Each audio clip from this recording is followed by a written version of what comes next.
네, 안녕하십니까. 서울 아산병원 신진우입니다. 저희 학교에서 이번에 최초로 스포츠 손상 치료에 통증학적 접근이라는 주제로 시민 강좌를 준비를 했습니다. 저희 통증학회는 40년 전통의 의학회 인증 유일한 통증 관련 학회입니다.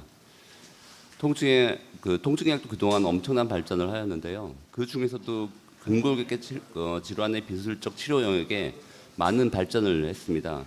이러한 발전이 스포츠 선수들이나 운동에 관심이 많으신 분들에게 잘 알려져 있지 않다는 생각에서 이런 자리를 마련하게 되었습니다.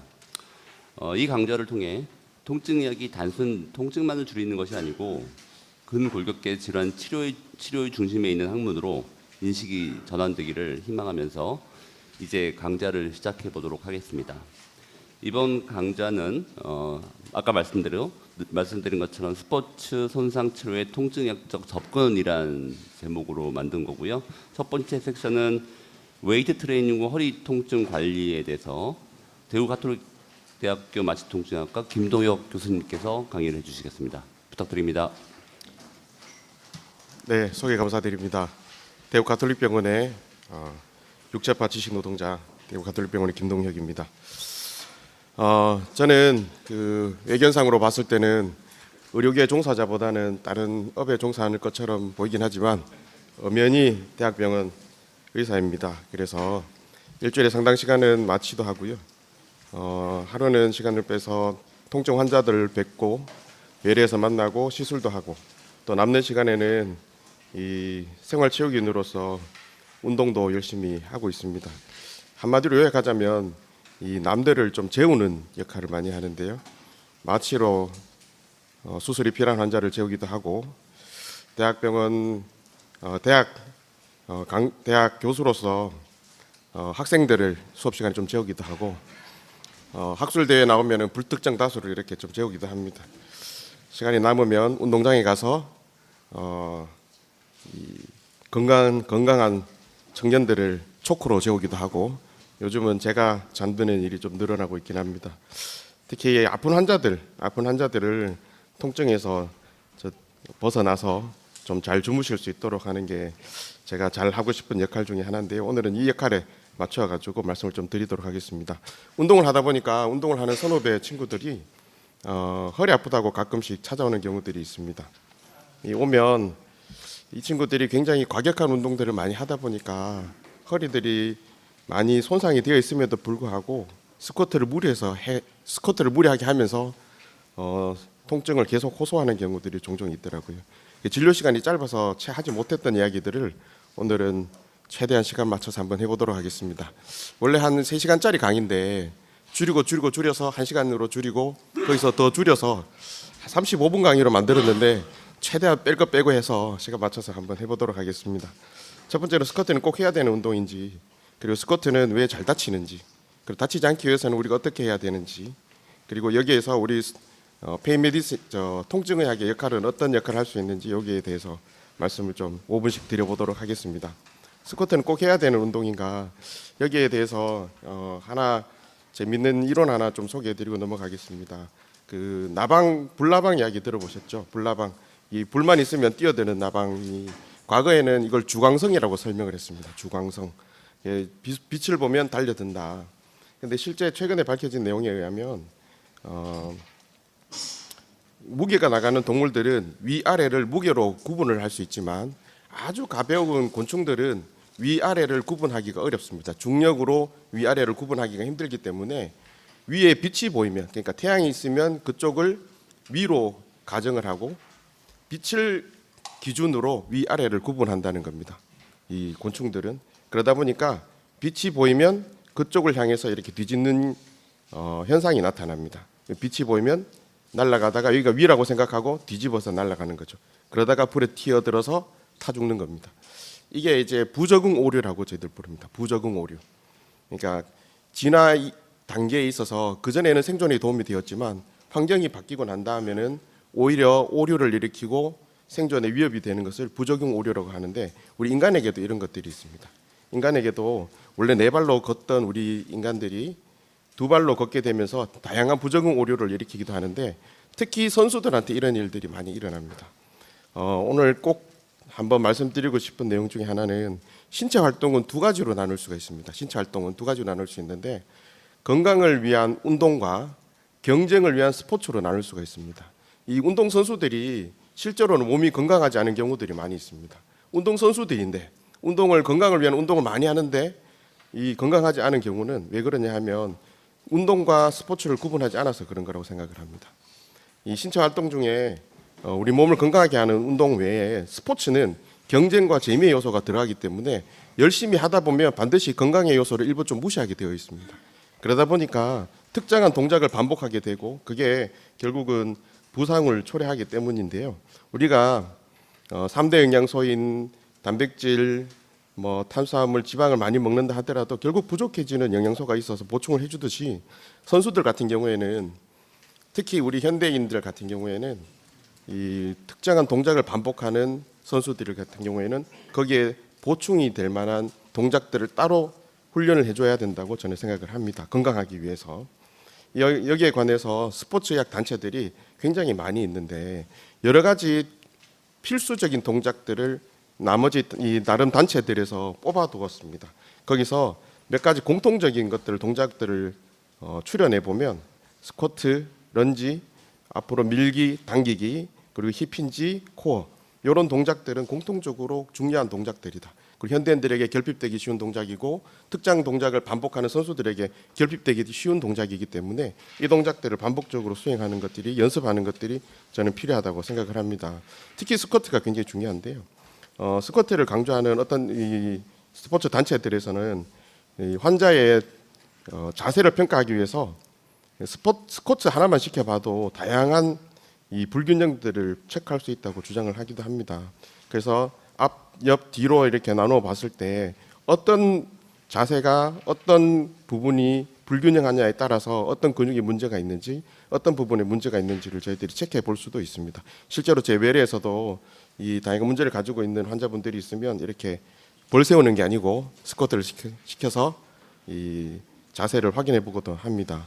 운동선수에게 스쿼트가 주는 효과들은 굉장히 많이 있습니다. 이거는 따로 이야기할 필요가 없을 것 같아요. 운동선수들은 스쿼트를 통해서 신체 전반적인 능력들을 특히 운동 능력들을 향상시키기 위해서 많이 노력하는 것으로 알고 있습니다. 그중에 특별히 관계되는 것 중에 하나는 호르몬에 관한 영향인데요. 이 테스토스테론, 우리 테토남 얘기 많이 하죠. 이 남성 호르몬은 스포츠 퍼포먼스에 굉장히 중요한 역할을 한다는 것들이 많이 알려져 있습니다. 이건 에난데이트라는 약을 썼을 때 스포츠 이 관련된 항목들이 얼마나 향상되는지를 본 건데요. 이 근육도 많이 성장하고 힘도 많이 증가하는 걸 볼 수가 있습니다. 이 용량에 따라서 남성 호르몬이 많이 늘어남에 따라서 많은 힘도 증가하고 여러 가지 퍼포먼스들이 좋아진다는 건 우리 익히 알고 있는데요. 이게 단거리 선수들이나 폭발적인 어떤 움직임을 내야 되는 선수들한테는 아주 필수적이라고 할 수 있습니다. 특히 여성 선수들에게는 테스토스테론 레벨이 한 1.9를 기준으로 높나 남냐에 따라서 메달권을 나눌 수도 있다고 알려져 있습니다. 대략 한 38% 정도를 테스토스테론 레벨만으로 이 선수의 메달 정도를 예측할 수 있다는 연구도 있습니다. 이 하지 운동 중에 특히 스쿼트와 또 대비되는 것 중에 하나가 레그 프레스라는 운동이 있는데요. 이 두 가지를 비교하면 호르몬적인 측면에서는 레그 프레스보다는 스쿼트가 성장 호르몬 그리고 남성 호르몬에 훨씬 더 효과가 좋은 걸로 되어 있습니다. 그래서 요약을 하자면 자연스러운 움직임으로서의 스쿼트를 연습할 필요가 있다. 어떤 동작들을 계속해서 반복해서 운동하는 경우에는 자연스러운 인간의 움직임으로서의 스쿼트를 연습할 필요가 있고 선수라면 자신의 운동 능력을 향상시키기 위해서 스쿼트를 할 필요가 있다. 저는 이렇게 생각을 합니다. 근데 이 스쿼트에 너무 심취하다 보면 부상으로 내몰리는 경우들이 있습니다. 로니 콜먼이라는 선수인데요. 8번이라는 올림피아라는 대회에서 우승을 했던 아주 전설적인 선수입니다. 이 사람이 2007년에 은퇴를 하고 허리 수술을 제가 기억으로 10차례인가 11차례 정도 받았었는데요. 지금은 상태가 이렇습니다. 제대로 잘 걷지를 못하고 계세요. 이분이 인터뷰에 재밌는 얘기를 합니다. 그때 이 사람이 스쿼트를 굉장히 무겁게 하기로 유명했거든요. 대략 800파운드니까 363kg 정도의 스쿼트를 한 걸로 알려져 있습니다. 그때 그렇게 크게 너무 무겁게 스쿼트를 한 걸 후회하지 않느냐. 지금 이렇게 아프니까 후회하지 않느냐. 사실은 나는 매일매일 그 스쿼트 했던 장면들을 자꾸 떠올린다.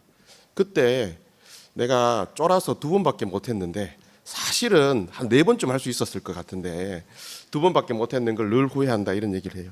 이게 선수들은 자신의 퍼포먼스를 증가시키기 위해서 몸이 손상되는 것을 기꺼이 감내하면서 운동을 하는 것 같습니다. 왜 스쿼트는 왜 다치게 되느냐? 우리 인체에 다칠 만한 구조물들은 여러 가지가 있을 수 있죠. 그중에 신경계도 있을 수 있고 심폐지구력 이런 요소들이 다 관여될 수 있습니다만은 오늘은 근골격계에 초점을 맞춰가지고 말씀을 드리도록 할게요. 허리에 우리가 손상을 줄 수 있는 구조물은 수축 구조물과 비수축 구조물 2가지로 크게 나눠 볼 수가 있습니다. 이 나눈 이유는 수축 구조물, 그러니까 근육이나 건 같은 수축 구조물은 단련이 어느 정도 됩니다. 움직이기 때문에 단련이 되고 강해질 수 있습니다. 하지만 비수축적 구조물, 그러니까 인대라든지 디스크 같은 구조물들은 좀처럼 잘 단련이 되지 않습니다. 둘 사이에 이 불균형이 통증을 일으키고 부상을 일으키는 주요 원인 중에 하나인데요. 결국은 근육이 잘 버텨주지 못하면 이게 비수축적 구조물, 인대라든가 디스크에 영향을 주게 됩니다. 이 바이오메케닉스라 그래서 허리에 바이오메케닉 이 구조적인 문제를 연구한 건 사실 그렇게 오게 되지 않았습니다. 1990년대부터 연구들이 좀 나오기 시작했는데요. 이 허리만 딱 빼서 허리에 인대하 디스크 같은 구조물만 남겨두고 위에 무게를 주게 되면 100뉴턴, 그러니까 뉴턴인 단위니까 우리가 킬로그램 단위로 해석을 하면 한 10kg 정도, 10kg 정도만 위에 올려두면 디스크는 무너집니다. 허리는 이렇게 버클링이 된다, 무너진다고 되어 있습니다. 그런데 어떻게 이렇게 무거운 무게를 짊어질 수 있느냐? 각기 다른 방향의 근육 233개의 근육이 서로 다른 방향으로 잡아당겨주고 있기 때문에 무게가 다른 데로 흐르지 않고 딱 중심으로 무게 중심 축으로 이렇게 무게를 이동시켜 주기 때문에 우리가 건강하게 스쿼트를 무게를 짊어질 수가 있는 겁니다. 하지만 우리가 부적응 오류에 대해서 말씀을 드렸죠. 이 네 발로 기던 상태에서는 대부분의 무게 나가는 장기들이 앞쪽에 달려 있기 때문에 앞에 있는 인대들은 굉장히 두껍게 많이 발달되어 있습니다. 인대가 앞으로 탈출하지 않기 위해서. 하지만 중력 영향을 받지 않는 뒤쪽 인대는 굉장히 얇게 진화해 왔죠. 이 상태에서 위에서 밑으로 누르게 되면 뒤쪽으로 디스크가 더 잘 탈출하게 됩니다. 그래서 특히 앞으로 굽은 상태에서 위에서 누르게 되면 디스크가 훨씬 더 잘 탈출하게 되죠. 이걸 우리가 벗윙크라고 부릅니다. 벗윙크. 그래서 허리가 앞으로 굽은 상태에서 위에서 누르는 힘을 주게 되면 디스크가 굉장히 잘 탈출하게 되고 이게 결국은 부상 위험을 올리게 되는데요. 요즘은 그 부상 위험을 줄이기 위해서 요추 전만을 굉장히 강조하는 경우들이 많이 있습니다.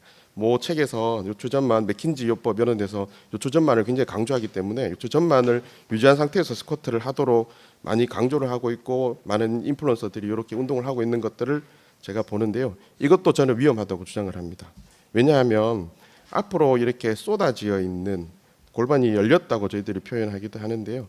요추 전만이 너무 과하게 만들어져 있는 경우에는 오히려 부상의 위험을 올릴 수 있는 이유가 손상의 기전을 조금 이해하는 것이 필요한데 우리가 비수축적 구조물, 이 구조물에 손상을 줄 수 있는 건 4가지 기전이 있습니다. 위에서 누르거나 당기거나 아니면 쉐어링, 그러니까 전단력이라고 하죠. 앞으로 미끄러지는 힘, 그리고 돌리는 힘이 있는데 특별히 여기서 중요한 거는 압축력과 전단력입니다. 특히 요추 5번과 천추 1번 사이에 전단력과 압박력이 굉장히 부상에 중요한 역할을 한다고 알려져 있는데 이 압박력은 꽤 많은 힘을 버틸 수 있습니다. 대략 일반적인 사람 같은 경우에는 5,000뉴턴, 그러니까 500kg까지도 버틸 수 있고 순간적인 힘을 많이 내는 역도 선수들 같은 경우에는 8,000에서 10,000까지도 버틴다는 기록이 있습니다만은 이 전단력, 앞으로 쏟아지는 이 힘, 전단력, 앞으로 미끄러지는 이 힘은 대략 100뉴턴 정도, 1,000뉴턴, 그리고 많아봐야 한 2,000뉴턴 정도 버티는 걸로 되어 있습니다. 그러니까 100뉴턴 이상의 100kg 이상의 힘이 걸리면 여기가 구조적으로 손상을 받을 수밖에 없다는 거죠. 이걸 막아주기 위해서 뒤쪽에 있는 근육을 과하게 긴장을 시키게 되면 이 근육이 버텨낼 수가 없는데요. 특히 이 뒤에 있는 척추 기립근은 우리가 알고 있는 것처럼 이 근육을 속근과 지근으로 나눌 수가 있죠. 큰 힘을 낼 수 있지만 오래 힘을 못 내는 것을 우리가 속근이라 그러고 오랫동안 힘을 낼 수 있지만 큰 힘을 낼 수 없는 걸 지근이라고 하는데 아까 보여드렸던 척추 기립근 같은 경우에는 지근의 비율이 상대적으로 높습니다. 그래서 큰 힘을 낼 수는 없고 천천히 버틸 수, 자세를 유지를 할 수는 있는데 여기에 스쿼트 같은 데드리프트 같은 무거운 무게를 걸게 되면 허리가 쉽게 무너지게 되고 전단력을 구조물들이 받게 되는 거죠. 이거를 막아주는 핵심적인 힘은 어디서 나와야 되냐 하면 이 복압 유지에 있습니다. 그래서 저희들 이걸 코어 근육이라고 부르죠. 이 코어 근육이 잘 버텨줘야, 그러니까 이게 이 사람이 딱 바로 섰을 때 옆에서 보면 무게를 유지하는 척추를 기준으로 머리라든지 흉골이라든지 안에 있는 내부 장기들이 앞쪽에 달려 있습니다. 그래서 자연스럽게 사람은 앞으로 쏟아지려는 힘이 발생을 하는데, 이 힘을 발생하는 이거를 막아주는 거 뒤쪽에 있는 근육이 받쳐주거나 아니면 앞에 이 공기주머니 같은 쿠션이 있어서 이걸 막아주고 있는 거죠. 근데 뒤에 있는 근육의 힘으로만 버티려 그러면 우리 근육의 타입에 따라서 오랫동안 버티지 못하고 특별히 큰 힘을 버티지 못한다. 그러다 보면 전단력이 발생하게 되고 그것 때문에 다치게 된다. 그래서 이 힘을 버틸 수 있는 것은 이 복압을 안전하게 유지하는 것이 굉장히 좀 중요합니다. 그래서 이 스쿼트를 할 때는 복압을 유지하는 자세, 그러니까 요추 전만을 강조하는 자세나 아니면 버딩크보다는 이 복압을 유지하는 자세가 굉장히 좀 필요하다고 할 수 있겠습니다. 요약을 하자면 근육은 잘 단련이 되지만 비수축적 구조물들은 잘 단련이 되지 않는다. 이걸 유지하기 위해서 근육의 힘으로 버틸 수 있도록 코어 근육을 단련해야 된다. 이렇게 요약을 할 수 있겠습니다. 다치지 않기 위해서 그럼 어떻게 해야 되느냐? 저는 다치는 건 두 가지라고 생각합니다. 부주의하거나 아니면 의도가 너무 과해서 다친다고 저는 생각을 하는데요. 의도가 너무 과하다 보면 아픈 걸 무시하고 이렇게 운동을 하기 마련입니다. 이때 저는 중요한 거는 운동의 순서를 지키는 게 중요하다고 생각을 합니다. 운동의 순서란, 저는 이건 제 주장입니다. 몸통의 안정성이 가장 중요한 요소고, 그 위에 움직임, 그러니까 유연성이라든가 가동성을 확보한 다음에 그 위에 힘을 얹고, 그 다음에 여기에 속도를 곱하면 파워가 되죠. 파워를 훈련하고, 이거를 장시간 하는 훈련으로 저는 바꿔야 되는, 이렇게 훈련을 이 위에 순서대로 쌓아야 된다고 저는 주장을 하는데요. 예를 들면 이런 겁니다. 아까 전에 말씀드렸던 비수축적 구조물들은 잘 단련이 되지 않는다고 말씀드렸는데, 실제로는 잘 단련이 되지 않는 게 아니고 시간이 많이 걸리는 겁니다. 그래서 이 스트렝스, 천천히 하는 이 근력 운동을 통해 가지고 인대와 근을 더 강하게 만들면 그 위에 있는 다른 폭발적인 운동을 할 때 보호의 효과가 있겠죠. 특별히 중요한 거는 허리 안정화 훈련이 중요하고, 그리고 가동 범위를 만드는 것이 특별히 중요하고, 이 훈련들을 자주 많이 하는 게 저는 스쿼트로부터 몸을 지킨 핵심이라고 저는 생각을 합니다. 이 요추의 안정성을 위해서 제가 좀 추천드리는 운동은 맥길 빅3라는 운동이 있습니다. 맥길 빅3라는 운동은 요래 세 가지 운동으로 구성되어 있는데요. 이게 허리를 움직이지 않고 복압을 단단하게 유지하는데 도움이 되는 운동이라고 알려져 있습니다. 이 운동을 저는 추천을 드리고요. 그리고 가동성에 관해서 말씀을 드리는데, 아까 전에 부상은 부주의하거나 의지가 너무 과해서 생긴다고 말씀드렸는데, 요 가동 범위가 잘 나오지 않는데 억지로 움직이다 보면 버딩크가 발생하는 경우들이 있습니다. 운동을 많이 하는 사람이라면, 스쿼트를 자주 많이 하는 사람이라면 실제로 가동 범위가 잘 나올 것 같지만 실제로 그렇지는 않았습니다. 운동을 열심히 하고 있는 52명을 대상으로 한 건강한 선수들 52명을 대상으로 한 연구에서도 보면 이게 하프 스쿼트고 패러럴 스쿼트, 그다음에 이게 풀 스쿼트인데요. 이 하프 스쿼트나 패러럴 스쿼트 대략 90도 혹은 100도까지를 보통 이제 하프 스쿼트를 90도라고 얘기하고요. 패러럴 스쿼트가 한 100도 정도. 풀 스쿼트는 정강이가 거의 허벅지에 닿는 거를 풀 스쿼트라고 하는데, 하프 스쿼트나 패러럴 스쿼트에서는 그 요추전만이, 그러니까 버딩크가 나타나지 않았지만 풀 스쿼트에서는 대략 71%가 운동을 평소에 많이 해오던 사람인데도 풀 스쿼트를 하니까 요추전만이 소실되고 허리에 부상 위험이 올라가더라는 연구들이 있습니다. 그래서 스쿼트를 많이 한다고 해서 무조건 잘하는 건 아니다. 요추 안정화, 그 다음에 가동성 확보가 중요하다. 하지만 이런 것들이 다 충족이 된다 하더라도 부상의 위험이 늘 있을 수 있는데요. 저는 이제 소금이랑 마라톤의 비유를 좀 들겠습니다. 소금은 좋으냐? 소금 몸에 좋죠. 뭐 나쁘다고 주장하는 사람도 있겠지만 이거는 양의 문제라는 겁니다. 마라톤은 심장이 좋으냐?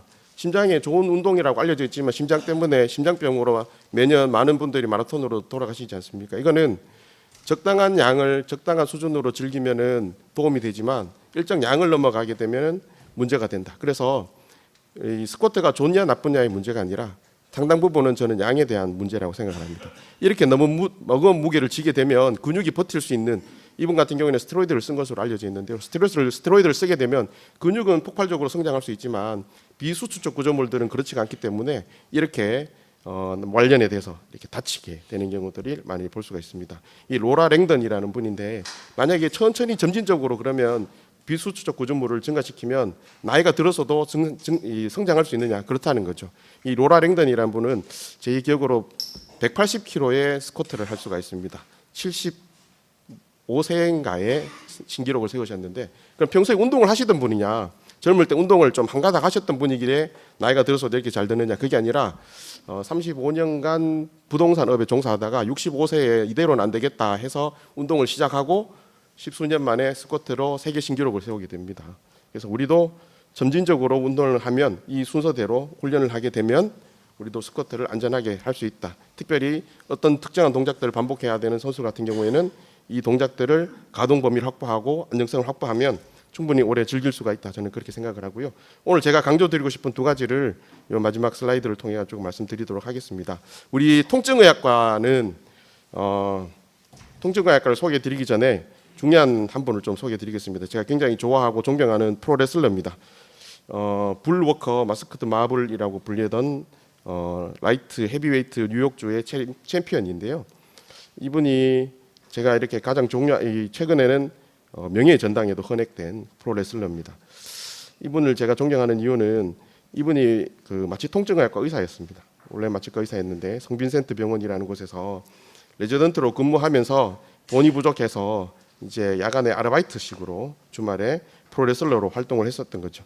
근데 프로레슬러로 활동을 하면서 워낙 몸에 부상을 많이 받았었겠죠. 워낙 부상을 많이 받아 있다가 말년이 돼서 그 부상이 문제가 되어서 너무나 많은 고통이 시달리다가 이 고통으로부터 통증을 연구하기 위해서 학문으로 승화시킨 책이 바로 이 보니카라는 책이고 이걸 현재 저희들이 교과서로 쓰고 있습니다.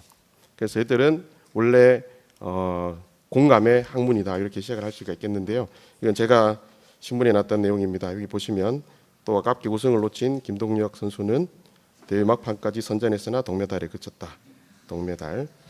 이게 자꾸 동메달을 자꾸 따니까 머리가 길어서 그런가 해서 머리 깎아봤는데 또 동메달 이렇게 했습니다.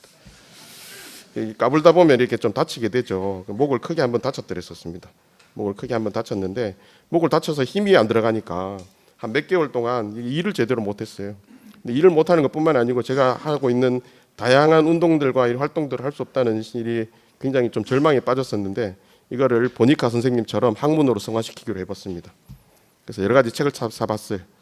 이 스포츠 관련된 책을 사보니까 처음에는 이 스포츠에 관련된 책을 사보니까 이게 운동을 잘하는 사람이 더 잘하기 위해서 만든 책이지 저한테는 별로 도움이 안 되더라고요. 그래서 이게 운동과 관련된 책을 좀 찾아봤습니다. 바벨 로즌 쓴 처방전, 더 운동을 하라는 거죠. 스쿼트 바이블, 부상이 가져다 주는 선물 이런 것들은 참 제목이 참 좋지 않습니까? 이런 책들을 지금은 이 책들이 새끼를 쳐가지고 이렇게 많이 늘어났습니다.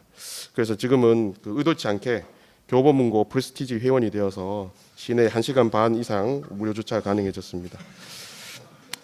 그리고 이게 자격증 공부로도 이어져 가지고요.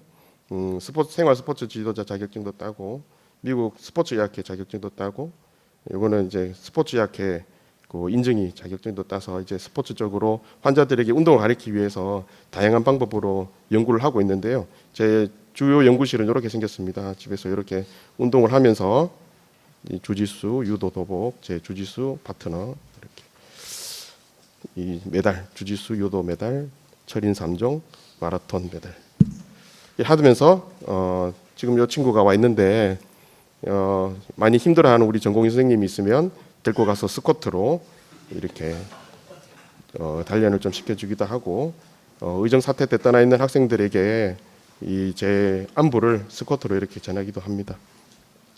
통증의학은 통증의학으로서 스쿼트로 손상받은 분들에게 도와줄 수 있는 것은 세컨드 오피니언으로도 도와줄 수가 있습니다. 세컨드 오피니언은 진단을 좀 더 명확하게 해주는데 도움이 됩니다. 그러니까 처음에 내가 가서 치료를 받았던 것 외에도 저희 통증치료과에서는 그 진단을 왜냐하면 저희들이 아픈 환자들을 많이 보니까 이 아픈 환자들의 원인을 찾는 데 저희들이 좀 특화가 되어 있습니다.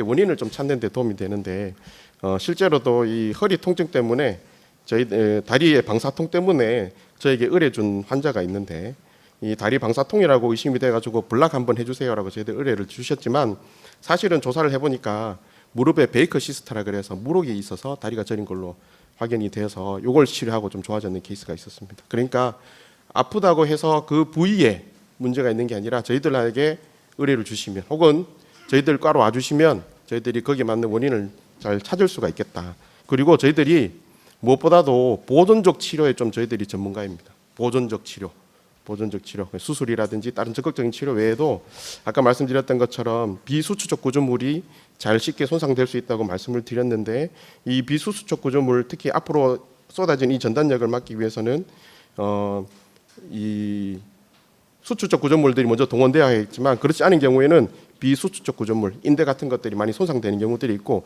이 인대들이 손상되면 결국은 이 불균형, 인스타빌리티, 불안정성이 발생해서 결국은 이 퇴행성 질환으로 이어진다는 것들이 많이 알려져 있습니다. 그래서 이 인스타빌리티, 불안정성을 저희들이 좀 도와드릴 수가 있습니다.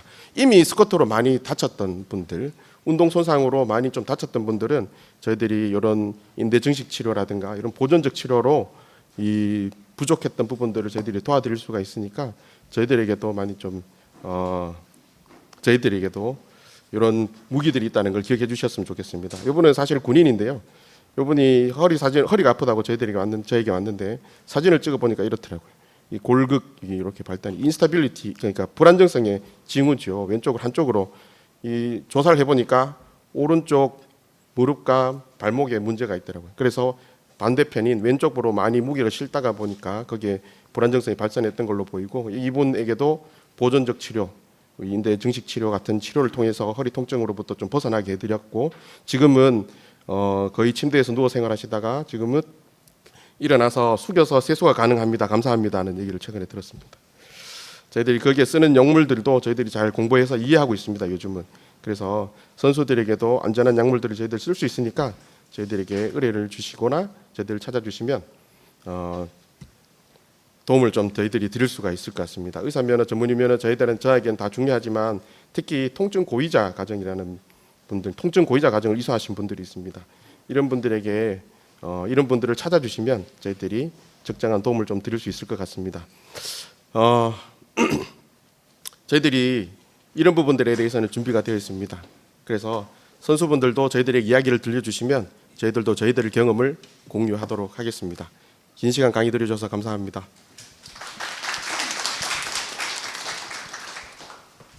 네, 감사합니다. 김도혁 교수님은 저희 학회의 운동선수로 통하시는 분인데요. 왜 운동을 해야 되는지, 어떻게 운동을 해야 되는지에 대해서 전반적인 내용으로 재미있게 잘 강의를 해주신 것 같습니다. 예, 다음은 대한통증학회의 대표적인 러닝맨이시죠. 예, 부산대학교 병원 마취통증의학과의 김은수 교수님께서 흔한 러닝 관련 손상들에 대해서 말씀해 주시겠습니다. 부탁드립니다. 예, 소개 감사합니다. 저는 부산대학병원에 근무하는 김은수입니다. 저는 평소에 마라톤을 좀 즐기고 있습니다. 처음에는 등산으로 시작해서 등산의 체력을 기르기 위해서 이제 마라톤을 시작했는데 지금은 더 마라톤의 재미를 느껴서 운동을 지속적으로 하고 있습니다.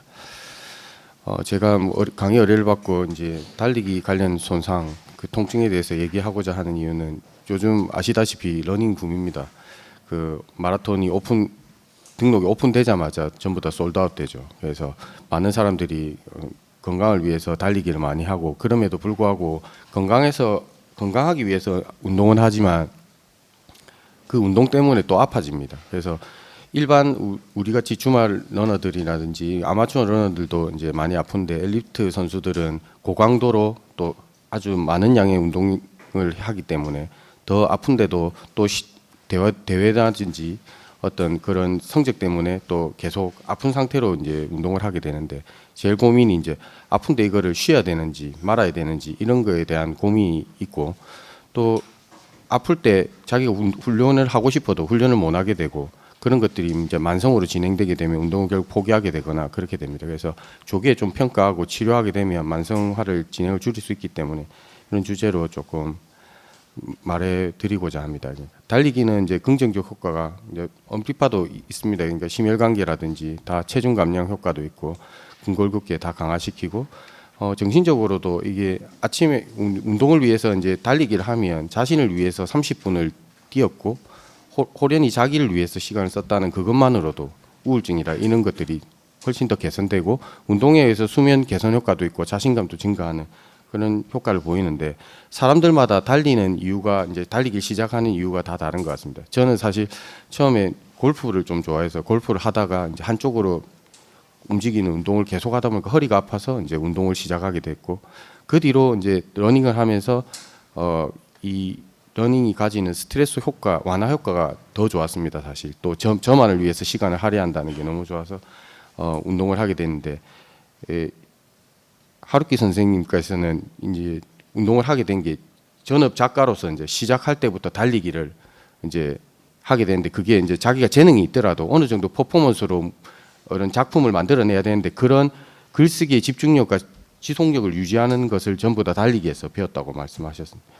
그래서 달리기하고 요통하고 우리가 운동하는 사람들이 허리가 덜 아플 것 같은 건 당연한데 그럼 아픈 사람이 이제 요통이 있는 사람에게는 효과가 있느냐? 그래서 만성 요통 환자들 대상으로 일주일 3회 30분 동안 이제 간단한 훈련을 시켰습니다.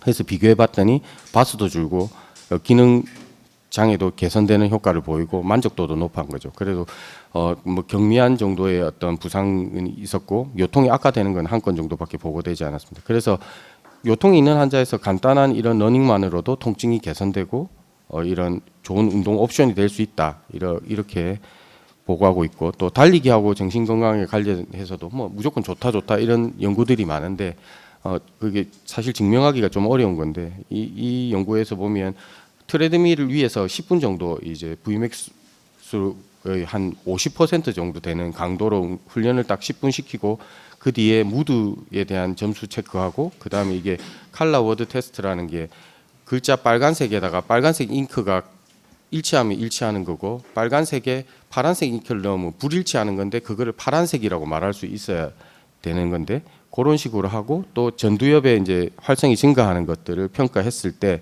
이 10분간의 짧은 러닝만으로도 이런 것들이 다 개선되는 양상을 보였습니다. 그래서 이 정신 건강에도 달리기가 좋은 효과가 있다는 것을 증명하는 논문이었고요.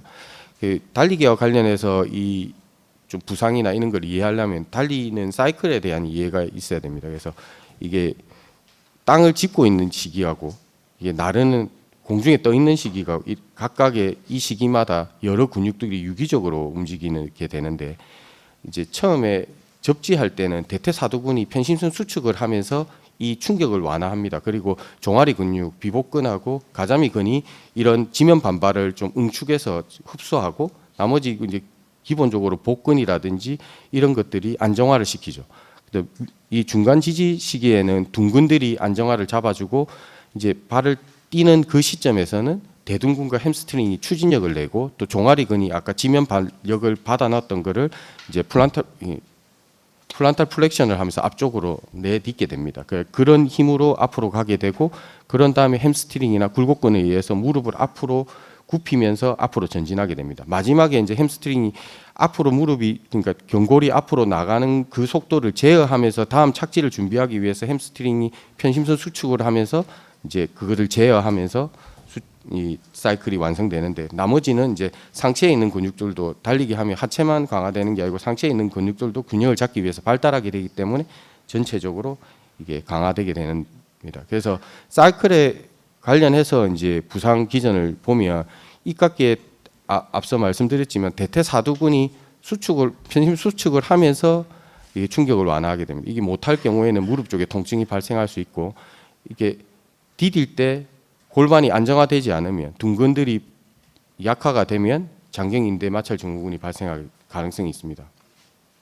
후경골근이 이제 보통 발의 아치와 회내라고 이제 발을 디딜 때 그냥 디디는 게 아니고 발이 회내를 약간 프로네이션을 약간 하면서 이제 충격을 흡수하게 되는데 이 회내를 너무 많이 하게 되면 앵글이 다 틀어지기 때문에 견골 쪽으로 스트레스가 더 증가하게 되는데 그거를 막는 게 이제 후경골근입니다. 그래서 이게 조금 과도하게 되는 경우에 위쪽으로 스트레스가 증가하면서 견골 스트레스 증후군이 발생하게 되고요.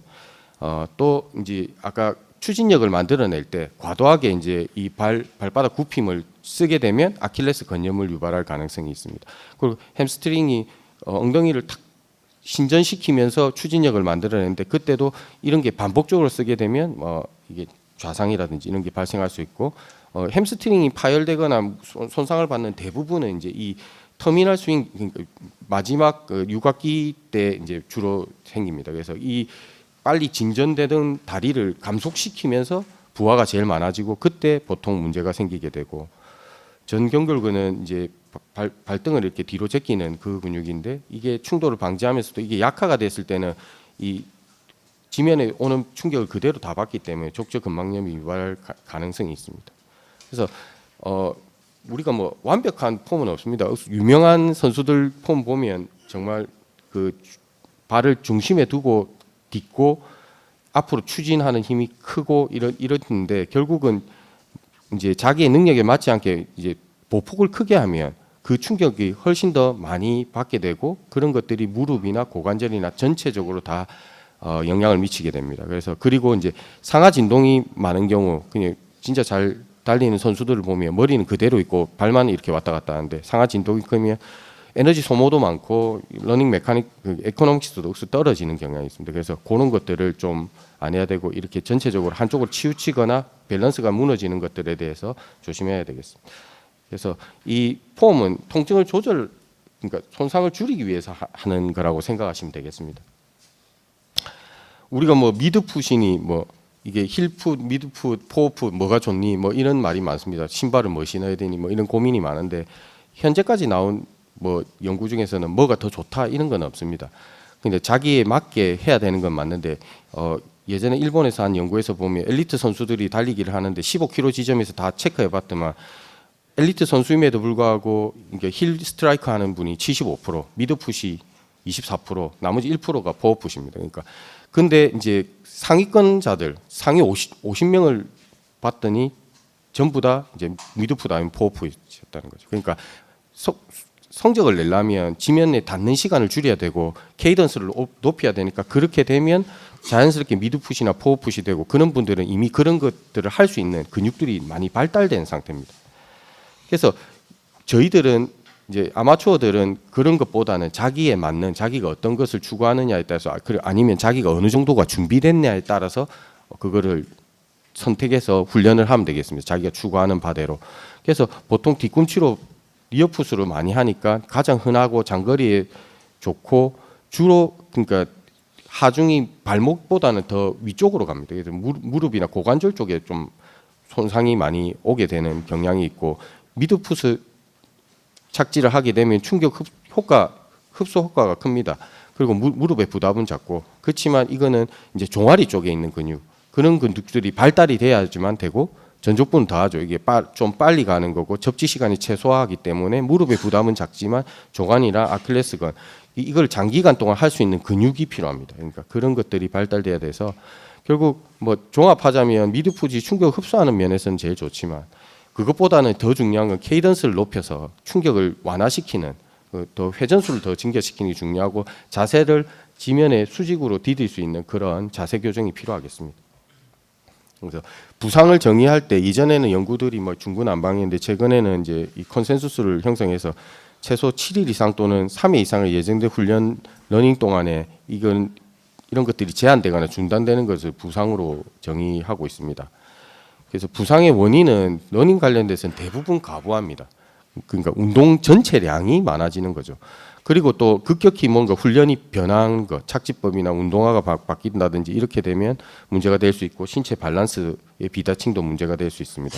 그래서 엘리트 선수와 비엘리트 선수 다 비교해 봤더니 뭐 한국 연구에서 보면 이제 통증은 거의 대부분이 다 느끼고 이게 이제 결국 부상 발병률까지 계산해 보면 이 연구는 크라이테리아에서 맞춰서 했기 때문에 37% 정도로 나타나고 제일 흔한 부위는 아마추어들은 무릎입니다. 대부분 리어풋이기 때문에 엘리트 마라토너는 이거는 그런 크라이테리아를 따르지 않은 연구였는데 75%에서 근골격계 통증을 경험하게 됐고 대부분 비슷비슷한 정도긴 하지만 역시 하태 쪽에 그러니까 종아리 쪽에 부상이 제일 많이 보고했습니다.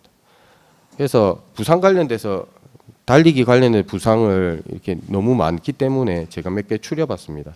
그래서 뭐 무릎 쪽에 보면 슬개 대퇴 통증 증후군 예전에 이렇게 두리뭉실하게 러너스니 이렇게 하고 밑에는 슬개건 병증, 점퍼스니 뭐 이런 식으로 했는데 요즘은 이런 것들이 조금 다 명확하게 정리가 되는 것 같습니다. 그래서 무릎 쪽에는 슬개 대퇴 통증, 뭐 슬개건은 슬개건 병증 이렇게 다 이 실제로 보니까 염증보다는 이런 반복된 손상에 의해서 퇴행성 변화, 조직 자체가 변화하는 건병증이 생기는 걸로 다 조금 정리가 되는 분위기고 무릎 쪽에서는 또 외측에는 이제 장경인대 마찰 증후군이 발생할 수 있고 그 하태 쪽에 종아리 쪽에는 이 딛는 어떤 바이오메카닉스나 이런 거와 관련해서 경골 가로성 골막염이라든지 더 심한 건 피로골절 그리고 발과 발목 쪽에서는 아킬레스 건염, 족저근막염 그리고 대퇴 쪽에서는 햄스트링 손상 이게 대표적인 부상이라고 볼 수 있겠습니다.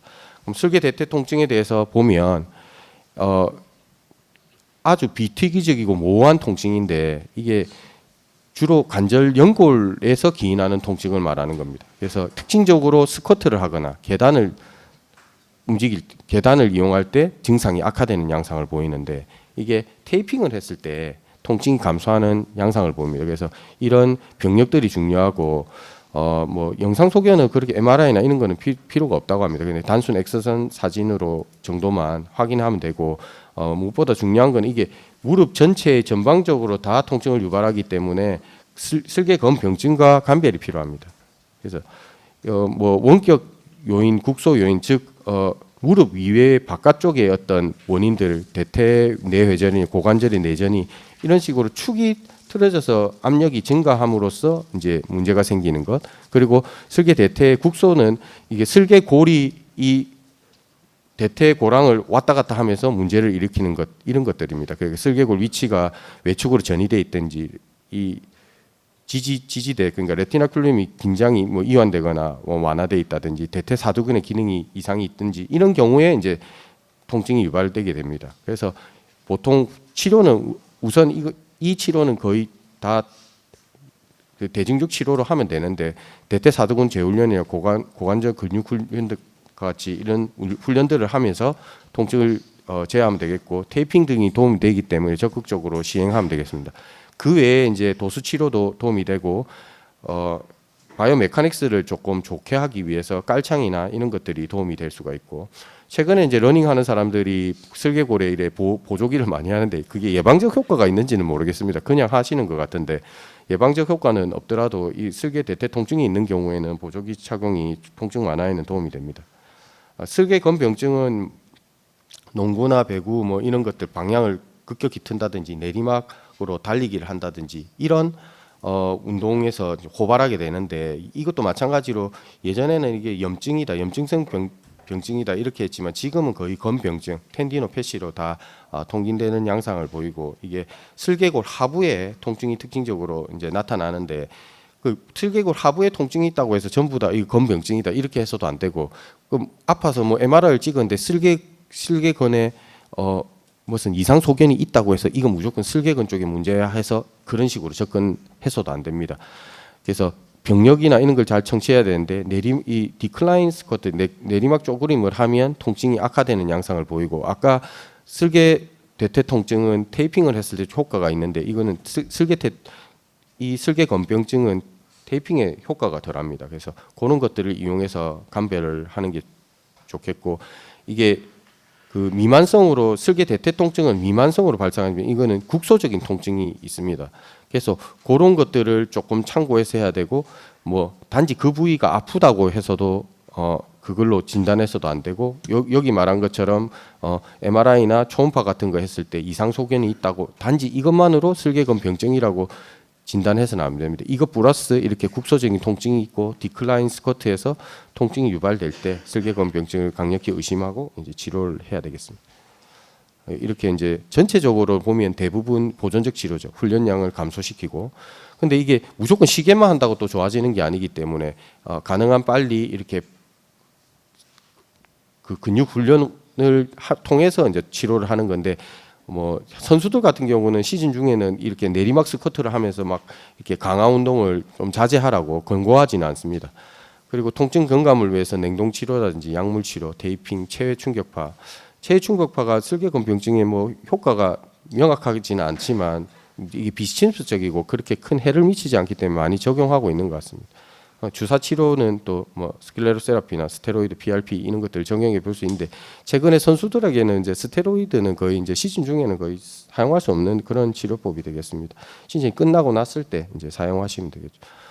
장경인대 마찰 증후군은 무릎을 한 30도에서 굽힌 30도에서 왔다 갔다 이렇게 할 때 주로 자극이 많이 되게 되는데 이것도 마찬가지로 이 인대가 이렇게 위쪽에 딱 고정돼 있기 때문에 이게 앞쪽으로 왔다 갔다 하면서 뭐 상과를 그 대퇴 상과를 이렇게 마찰해서 됐다 뭐 그런 타기보다는 이게 단단하게 있으면서 텐션이 가지고 그 사이에 그러니까 그 인대와 상과 사이에 있는 구조물들이 이제 지속적으로 압박을 받으면서 이제 통증을 유발한다고 지금은 알려져 있습니다. 이것도 마찬가지로 훈련량이 급격하게 변한다든지 고관절이 이렇게 틸팅되면서 어떤 축이 변형이 있다든지 여자들 같으면 골반도 크고 한데 요게 이제 슬부의 Q각이 증가하면서 더 바깥쪽으로 이게 압력이 증가하는 이런 형태에서 많이 되고 내리막 달리기라든지 이 트랙을 돌더라도 이 코너링 돌 때 이게 압력이 많이 가져서 이제 이런 통증을 유발하게 됩니다. 그래서 치료는 일단은 뭐 똑같습니다. 치료는 훈련을 중단하거나 좀 감소시키고 국소적으로 아이싱을 한다든지 요즘은 국소 스테로이드 그 연고 같은 게 많습니다. 그런 것들이 좀 적극적으로 사용해도 안전하니까 조금 사용하게 되고 만약에 이제 경구 스테로이드 요법을 사용한다면 조금 제한전 짧은 단기간 동안만 사용하라고 권고하고 있습니다. 물리치료로 이렇게 하는 게 도움이 되고 무엇보다도 근력 강화 운동 이렇게 런지라든지 사이드 레그 레이즈가 아주 도움이 된다고 하고 있습니다. 건골 과로성 골막염은 이게 경골하고 근육 사이에 근막이나 골막에 이제 반복적으로 손상이나 염증이 오는 건데 이게 묵직하면서 진짜 큰 문제가 있는 것 같은 그런 느낌이 계속 드는데 너무 아파서 어떨 때는 이게 저도 이걸 겪어봐서 스트레스 프랙처가 있나 이러면서 엑스레이도 찍게 되고 뭐 이랬는데 어쨌든 이런 것들은 희한하게 준비 운동이나 스트레칭하고 열을 좀 내면 통증이 완화되는 양상이 보입니다. 그래서 이제 초보 러너들이나 갑자기 이제 훈련량을 대회를 앞두고 훈련량을 막 증가시키게 되면 이런 증상들이 많이 생기게 되는데 엑스선에는 잘 안 나옵니다. 뭐 스캔을 하게 되면 골 스캔을 하게 되면 이게 미만성으로 경골에 쭉 이렇게 업테이크가 증가하는 양상을 보이기도 하고요. 치료는 똑같습니다. 쉬고 아이싱하고 컴프레션하고 엘리베이션하고 소염제 쓰고 이렇게 마사지하는 것들 도움이 됩니다. 그리고 이 대부분이 이렇게 축의 문제로 발에서부터 문제가 생겨서 그 보통 경골 위쪽, 뒤쪽, 위쪽, 안쪽, 위쪽, 뒤쪽으로 이제 그 압력이 증가하면서 올라가기 때문에 만약에 필요하다면 그런 문제가 있다면 적절한 신발이나 깔창 등으로 조금 도움을 받을 수 있고 보통 이제 마라톤 하는 사람들이 대부분 마라톤 하다가 뭐 철인이나 이래 많이 하는 이유가 마라톤 하다가 아파가지고 이제 운동을 쉬면서 아무것도 안 하기는 그렇고 이제 팔을 쓰자 이러면서 수영을 하게 되고 집에서 뭐 좀 하자 하면서 자전거를 하게 되거든요. 그러면서 이제 철인이 되는데 마찬가지로 대체 운동을 이렇게 하다 보면 이 카디오바스큘라 그 펑션을 좀 유지하면서 우리가 심폐기능이 강화된 것도 유지하고 근육도 유지하면서 이제 이 다음에 이제 이런 통증들이 가시고 나면 다시 더 앞서 나갈 수 있는 그런 결과를 내게 되죠. 그래서 이런 운동들이 중요하게 되겠습니다. 그래서 마찬가지로 전체적으로 이 부위가 아프더라도 스쿼트라든지 런지 같은 그런 큰 근육들을 강화시키는 운동들이 큰 도움이 되겠습니다. 피로골절은 이제 이런 것들이 심해졌을 때 심하게 되면 축적돼서 발생하는데 국소적인 압독점이 있습니다. 주로 정강이뼈에 많이 생기고 그 다음에 발등인데 이게 마찬가지로 이런 여러 뭐 훈련량이 증가하고 이런 문제들이 의해서 생깁니다. 근데 이제 골절이 보통은 이제 뒤쪽 안쪽에 주로 생기고 아래쪽 3분의 1 지점에 흔히 생기게 되는데 이게 이제 보통은 그렇지만 이게 앞쪽 면에 생기면 티비아가 약간 보행이 돼 있기 때문에 앞쪽에 생기면은 이게 전방에 생긴 경우에는 분류압이 잘 되고 이런 경우에는 이게 완전 골절돼서 결국은 수술적 치료를 요할 수도 있습니다. 근데 그래서 이 방사선상에 드레디드 블랙라인, 두려운 검은 선이라고 하는데 이런 것들이 보이면 이건 좀 심각한 거죠. 이거는 이제 향후에 수술식 치료까지 요할 수 있기 때문에 치료를 적극적으로 잘 해야 되겠습니다. 그래서 통증이 이제 보통은 서서히 시작, 운동하면 좀 악화되는데 쉬면 낫고 이렇게 처음엔 그렇습니다. 근데 이게 계속 진행하면 이제 계속 휴식 때도 아프고 밤에도 아프고 뭐 이렇게 되는데 이런 것들이 생기는 환자들 보면 이제 요족 이제 아치가 높은 사람들이라든지 아까 회내가 되는 그 프로네이션이 아주 과도하게 되는 사람들에게서 압력이 더 위쪽으로 많이 전달되기 때문에 이런 골절들이 생길 가능성이 높아집니다. 그래서 내측에 확실한 압동점이 있다는 걸 기억하시면 되겠고 이것도 이제 충분한 휴식을 해야 됩니다. 그래서 통증이 압동점이 없어지고 난 다음에 서서히 증가시켜야 되고 마찬가지로 대체 훈련들을 하면서 이제 통증을 완화시켜야 되겠습니다. 재발 예방을 위해서 아까도 말씀드렸지만 훈련 스케줄이 문제면 그런 것도 또 손보고 생력학적 문제가 있으면 깔창이나 러닝 자세가 나쁘면 그런 것들을 교정해야 되겠습니다. 아킬레스 건염은 이제 비복근하고 가자미근이 합쳐져서 뒤쪽에 종골에 붙으면서 그 부위에 이제 염증이 처음에 발생해서 생긴 게 아닌가. 이것도 마찬가지로 지금은 다 텐디노패시입니다. 가사용 오보여주가 제일 문제고요. 아킬레스 중간에 주로 통증을 유발합니다. 물론 부착부에 생기는 아킬레스 건염도 있거든요. 이런 것들은 다른 질환과 감별이 필요합니다. 그래서 다 마찬가지로 운동량이 증가하는 거 그리고 뭐 과도한 어필이나 딱딱한 어떤 경사면 바닥 이런 것들이 문제가 되겠고 이런 고령이나 과체중, 당뇨, 통풍 이런 것들이 리스크 팩터겠습니다. 조조강직과 근의 중앙부에 국한된 통증이 아주 특징적인 증상이라 하겠고 운동 치료가 이제 이제 제일 첫 번째인데요. 이렇게 까치발처럼 하는 게 되고 이제 먼저 하고 시행하고 이게 되고 나면 한 발로 카프레이즈 그러니까 뭐 계단 끝에 서서 이렇게 카프를 천천히 내리고 올리고 하는 이런 것들을 하고 그 다음에 그게 나아지고 나면 제자리에서 양발로 점핑하는 거 그 다음에는 한 발로 점핑해서 착지하는 거 이렇게 단계적으로 조금 훈련을 해 나가야 되겠습니다. 그리고 엔세이드 같은 게 통증 완화에 도움이 되고 아킬레스 건염에는 체외 충격파가 좀 도움이 된다고 합니다. 그 외에 이제 부착부에 있을 때는 초음파나 MRI에서 다른 질환을 감별해야 되고요. 이런 것들이 뭐 스트레칭 부착 부위에 뭐 스트레칭을 한 부착부에 문제가 있는 경우에는 스트레칭을 하면 이게 더 악화시킬 수 있기 때문에 권고하지는 않습니다. 족저근막염은 족저 뒤꿈치의 통증의 가장 흔한 원인인데요. 이것도 마찬가지로 콜라겐 섬유나 단백질 분비 증가 그리고 뭐 혈관 증가 이렇게 퇴행성 변화가 되는 겁니다. 그래서 이것도 파시오패시입니다. 그래서 장거리 달리기 선수나 서 있는 경우, 오래 서서 일하는 경우, BMI가 높은 사람들 이런 사람들에게서 흔히 생기는데 선수들한테 이렇게 전향적으로 연구를 해봤더니 이런 슬관절 내발 변형이라든지 스파이크 이게 접지력을 좋게 하기 위해서 힐이 이 소울이 억수로 얕으면서 이런 신발을 신다든지 요족 변형 그리고 무엇보다도 이제 운동량이 많은 경우에 문제가 될 수 있고요. 그리고 이게 점진적으로 통증이 발생하는데 아침에 일어나자마자 심하고 활동하면 좀 감소하고 이런 양상입니다. 이게 악화되게 되면 이제 점점 체중 부하하기만 하면 이제 아프고 활동에도 증상이 더 악화되는 양상을 보이죠. 그래서 이런 월드레스 테스트를 해서 딱 제꼈을 때 중간이 아프면 이걸로 진단하는 데 도움이 되고요. 측면 반사서 사진에서 골극이 있는 거는 이것 때문에 아프다기보단 이게 족저 근막력 때문에 2차적으로 생기는 거라고 아시면 되겠고 초음파 보면 이렇게 두꺼워져 있거나 음영이 변화 있는 양상을 보입니다. MRI는 비전형적인 증상이나 주변 조직을 평가하기 위해서 주로 체크하게 되고요. 또 대부분 훈련량을 감소하거나 힐패드를 쓰거나 이 족저 근막염 같은 경우는 체액 충격파가 에비던스가 있어서 적극적으로 사용되고 있습니다. 스테로이드는 힐 패드의 손상의 우려가 있기 때문에 유의해서 사용해야 되고요.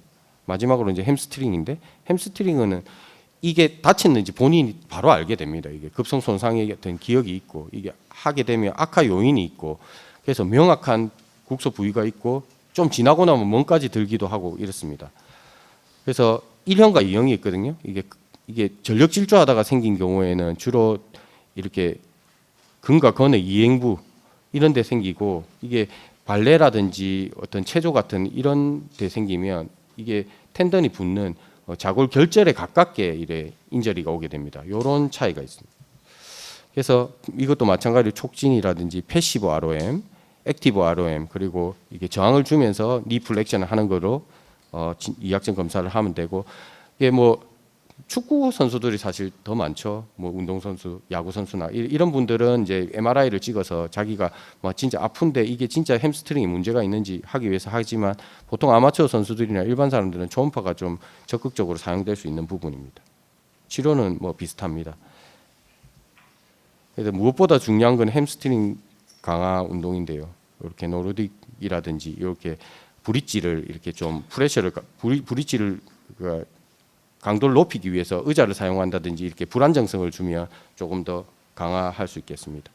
그래서 이게 왜 만성 통증이 되느냐? 이게 과사용했는데 충분히 휴식을 안 하거나 너무 휴식만 하게 되면 근육들이 다 이제 약해지면서 결국은 작은 부하에도 통증을 느끼게 되고 이런 통증들이 지속되게 되면 중추 감작이 되면서 통증이 되고 심리적으로는 아프면 이게 다 손상이 있는 거 아닐까 이런 공포 때문에 더 운동을 안 하게 되는 그런 문제가 있는데 통증학과 의사로서 저희들은 이제 앞서 김 교수님도 말씀하셨지만 우리가 뭐 다른 환자들을 보면서 여러 질환들을 감별할 수 있는 능력이 있고 또 환자들을 대하면서 저희들이 이 통증을 조절하면 움직일 수 있다고 이렇게 환자들을 안심시킬 수도 있고 저희들이 또 약물 주사라든지 시술들 사용해서 이런 것들에 외래에서 항상 사용하고 있기 때문에 이런 것들에 아주 친숙하면서도 또 운동이나 재활, 훈련 조절 이런 것들을 저희들이 병행해서 시행할 수도 있습니다. 그래서 통증학과에서 이런 것들을 하는 것이 도움이 많이 될 것 같습니다. 그래서 통증만 줄이는 게 아니라 결국 참고 해라는 게 아니고 기능을 회복시킬 수 있는 것까지 저희들이 맡아서 할 수 있게끔 환자들 진료해야 되겠습니다. 마지막 슬라이드인데요. 달리기는 뭐 다 좋은 점이 많은 것 같습니다. 근데 이 달리기에서 생기는 손상들은 다 가사용의 문제고요. 그 가사용의 문제지만 이 조기에 적절한 처치를 하지 않으면 또 만성화로 갈 수 있기 때문에 그런 것들을 처음부터 잘 관리해 줘야 된다고 생각합니다. 그러니까 우리가 이제 환자들한테 뛰지 말라 이렇게 하기보단 어떻게 하면 뛸 수 있게 통증을 관리하면서 할 수 있게 하는 것을 저희들이 제안했으면 좋겠고 통증이 없는 러닝 뭐 하다 보면 다 아픕니다. 그렇지만 잘 관리해서 오래 뛰는 것을 목표로 저도 뛰고 환자들도 그렇게 됐으면 좋겠습니다. 이상입니다. 좋은 강의 감사드립니다. 요즘에 그 달리기가 워낙 인기가 많아가지고 질문이 엄청 많으실 것 같은데 빨리 강의 진행한 다음에 질문 모아서 한꺼번에 받도록 하겠습니다. 마지막 강의는 그 도핑에도 문제없는 안전한 통증 치료 약물들이라는 제목으로 전남대학교 마취통증학과 이용건 교수님께서 강의를 해주시겠습니다. 네, 소개 감사드립니다. 먼저 강의를 시작하기 전에 저희 대한통증학회에서 문체부와 진천선수촌을 방문했었는데요. 그때 너무나 반갑게 맞아주셨던 문체부의 체육국장님, 그다음 진천선수촌의 선수촌장님께 먼저 감사의 말씀을 드리겠습니다.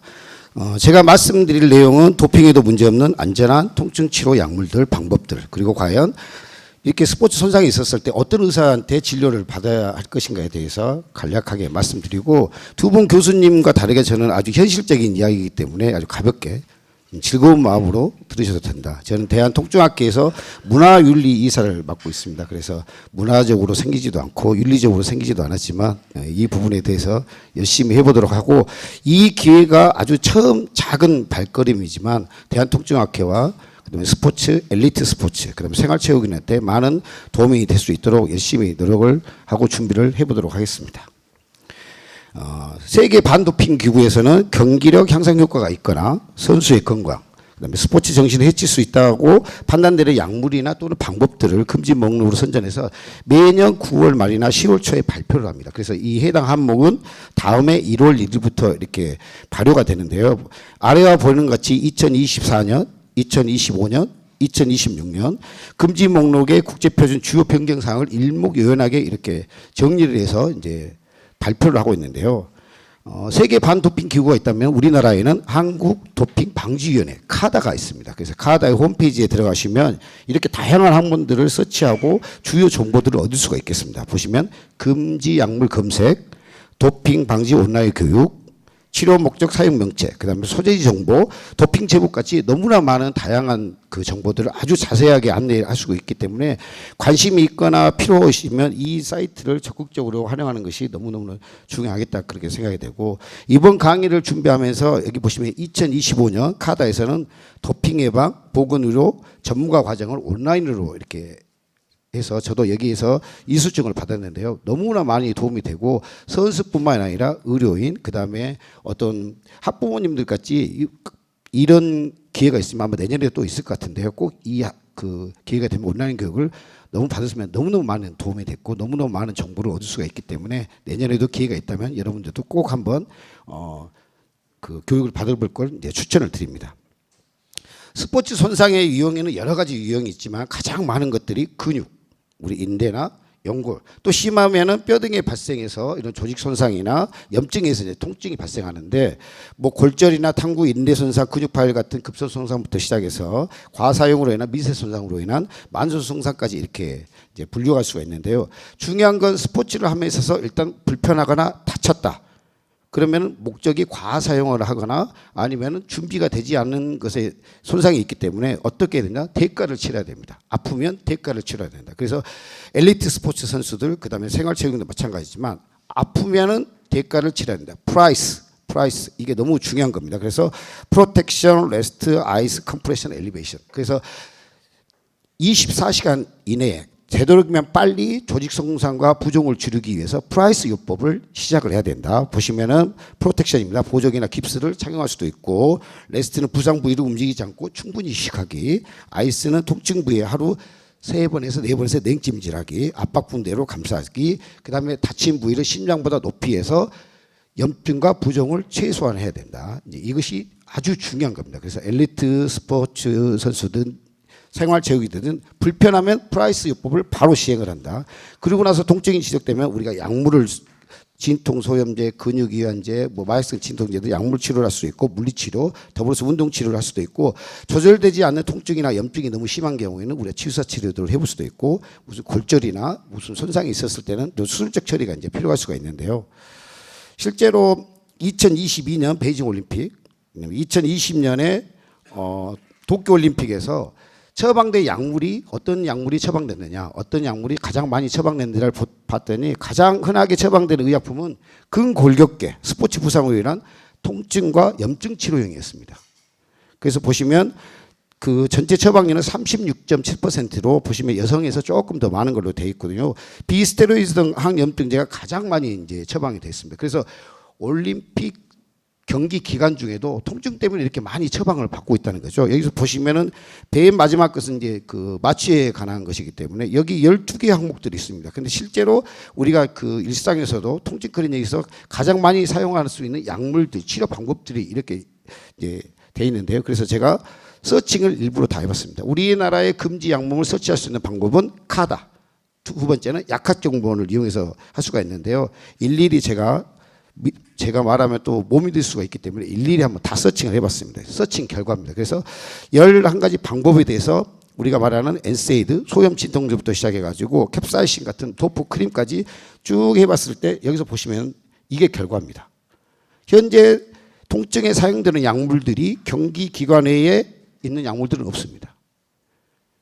경기 기관 중 특히 오피오이드에 관한 것, 그 다음에 스테로이드. 우리가 스테로이드를 말하는 건 아나볼릭 스테로이드를 말하는 게 아니라 글루코코티코이드를 말하는 건데 실제로 통증 영역에서는 우리가 스테로이드 이렇게 말을 하고 있습니다. 그래서 경기 통증에 사용되는 약물들은 유일하게 경기 기간 중에만 금지가 되어 있는데 그런 약물들은 2가지라고 생각하시면 됩니다. 스트롱 오피오이드하고 트라마드를 포함한 위크 오피오이드, 그다음에 스테로이드 제제입니다. 그래서 일부러 제가 서칭했던 것들을 일부러 다 보여드린 거고. 자, 우리가 통증이 있어 아프면은 어떤 통증에 대해 사용되는 약물들이 크게 3가지로 분류를 합니다. 그래서 해열 소염 진통제, 마약성 진통제, 보조 진통제로 이렇게 나눌 수가 있는데요. 해열 소염 진통제는 우리들이 너무 잘 알고 있는 소염 진통제들, 그다음에 아세트아미노펜, 타이레놀 같은 아세트아미노펜 계열들을 해열 소염 진통제라고 합니다. 그다음에 마약성 진통제는 펜타닌이나 몰핀, 옥시코돈 같은 스트롱 오피오이드, 그다음에 위크 오피오이드로 약한 마약성 진통제입니다. 코데인, 타펜타돌, 트라마돌이 이렇게 돼 있는데 이게 트라마돌이라는 약제는 특이하게 우리나라에서는 비마약성 진통제로 분류가 되어 있습니다. 하지만 이 약제는 분명히 오피오이드 수용체에 작용하기 때문에 오피오이드가 많습니다. 근데 우리나라에서는 왜 이렇게 분류가 되어 있는지 모르지만 미국이나 영국 같은 데서는 이 약제 자체도 마약성 진통제로 분류가 되어 있습니다. 근데 우리나라에서는 이 트라마돌이라는 약제는 일반 비마약성 진통제로 분류가 됐기 때문에 너무너무나 많이 처방이 되어 있고, 실제로 저도 외래에서 오는 환자들이 살펴봤더니 한 30% 환자들은 이런 트라마돌이라는 약을 처방을 하고 있더라고요. 실제로 우리 마취통증의학과에서는 통치클리닉에서는 암성 통증이나 수술 후 지속되는 통증, 신경병수 통증, 또 탁과에서 조절되지 않은 통증을 저희들이 주로 담당하고 있기 때문에 이런 마약성 진통제를 많이 처방하고 있더라고요. 실제로 저도 봤더니 한 30%에서 이 트라우마들을 이제 처방을 하고 있더라고요. 이제 우리가 말하는 보조 진통제는 어떻게 되냐면 신경병성 통증에 작용하는 가바펜틴이나 둘록세틴 같은 걸 말하고, 근육 이완제입니다. 디아제팜이나 티나지진 같은 것들은 보조 진통제. 보시면은 여기는 금지 약물은 마약성 진통제. 그다음에 약한 마약성 진통제 중에 코데인과 타페타돌이라는 약이 있는데 이 약은 금지 약물이 아닙니다. 약한 마약성 진통제 중에 트라마돌만 유일하게 경기 기간 중 금지 약물입니다. 그래서 왜 이렇게 됐냐 보면 아까도 말씀드렸듯이 처방이 너무너무 많습니다. 비마약성 진통제로 분류되는 나라들이 많기 때문에 처방이 많기 때문에 이 약제는 따로 지정을 하지 않았나 이제 이렇게 생각했는데, 이거 2024년에 이제 지정된 약물이고, 스테로이드 우리 주사 치료에 많이 사용하는 덱사모스나 트리암소놀은 경기 기간 중 금지 약물입니다. 그 외의 약제들 리도카인이나 PRPD, 콜라겐, PDRN 이런 것들은 아직까지는 금지 약물이 아니기 때문에 우리가 급성 통증뿐만 아니라 만성 통증이 있었을 때도 이런 스포츠 선수뿐만 아니라 일반 체육인들한테 충분히 우리가 안전하게 시술할 수 있다. 자, 여기 이제 이것만 이제 생각하시면 되고요. 금지 목록 국제 표준 구성은 이렇게 되어 있습니다. 그래서 S0부터 시작해서 9, 그다음 P1인데 S가 의미하는 것은 substance, 어떤 물질에 관한 것들이고, M이라는 것은 메소드입니다. 어떤 방법은 안 된다. P는 particular, 어떤 특정 상황인데요. 베타 차단제만 유일하게 해당되기 때문에 실제로 통증 영역에서 많이 쓰는 것은 우리가 마약이나 글루코코티코이드입니다. 그래서 이런 약물들은 보시는 바와 같이 상시 금지와 경기 기간 중 금지 이렇게 되어 있는데, 이건 경기 기간 중에만 금지가 되어 있는 약물들입니다. 그래서 경기 기간 중 금지 약물이란 것은 어떤 거냐면, 선수가 참가하기로 예정된 경기에 전일 오후 11시 59분부터 해당 경기 및 그 경기와 관련된 시료 채취 절차가 끝나는 시점까지를 이제 말하는데, 여기서 말씀하신 흥분제, 마약, 카나비노이드, 글루코코티코이드가 여기에 해당이 됩니다. 그래서 이런 약제들은 경기 기간 중에만 금지가 되고 경기 기간 외에는 이제 사용할 수가 있습니다. 그래서 이 경기 기간 중 검사에서 검출되지만 않으면 상관이 없습니다. 근데 여기서 주의해야 될 게 뭐냐면 이 다음 상황입니다. 언제 사용했냐가 중요한 게 아니라, 만약에 경기 기간 중 검사에서 검출이 된다. 그러면 이것은 도핑 위반에 해당되기 때문에 언제 사용되는 것은 이 약물들을 꼭 사용해야 되겠다. 그러면 이게 중요합니다. 사용한 약물의 배출 기간 및 경기 일정을 고려해서 사용해야 된다. 여기서 이제 중요한 것들이, 그다음에 이런 약물을 사전에 신청하거나 아니면 사후 검사됐을 때는 TUE, 치료 목적 사용 면책이라는 TUE라는 것을 꼭 신청을 해야 됩니다. 그래서 여기서 중요한 게 배출 시간과 TUE에 관한 내용입니다. 그래서 TUE란 뭐냐면 여기 있습니다. 훈련 중에 부상을 당했습니다. 근데 평소에 앓는 지병이나 바이러스 감염이 있었을 때, 통증이 심할 때 금지 약물을 사용할 경우가 무조건 생기는 거죠. 그럼 어떻게 해야 될 것인가? 부득이하게 치료에 금지 약물이 필요하다면 TUE를 신청합니다. TUE는 치료 목적 사용 면책. 치료 목적이 있었을 때 사용을 면책받는 것들이 TUE입니다. 그래서 TUE는 어떤 약물을 사용함에 있어서 이 약물이 금지 약물인가 아닌가, 아까도 말했듯이 가다라든가 약학정보원에 들어가서 이 약물이 어디에 해당되는 약물인가를 확인을 하고, 서류는 TUE 신청서, 진단서, 진료기록지, 검사 결과지를 내서 이렇게 온라인이나 아니면 이메일, 아니면 팩스로도 이렇게 신청을 할 수가 있습니다.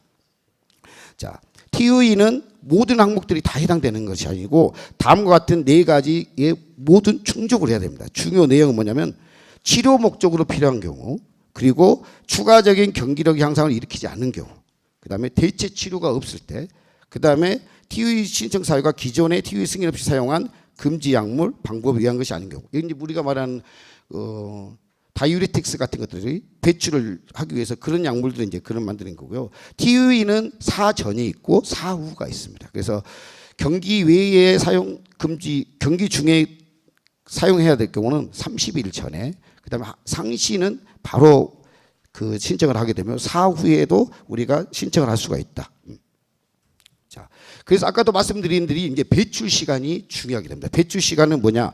우리 약물이 체내로 왔을 때 체내에서 완전히 배출돼서 검사에서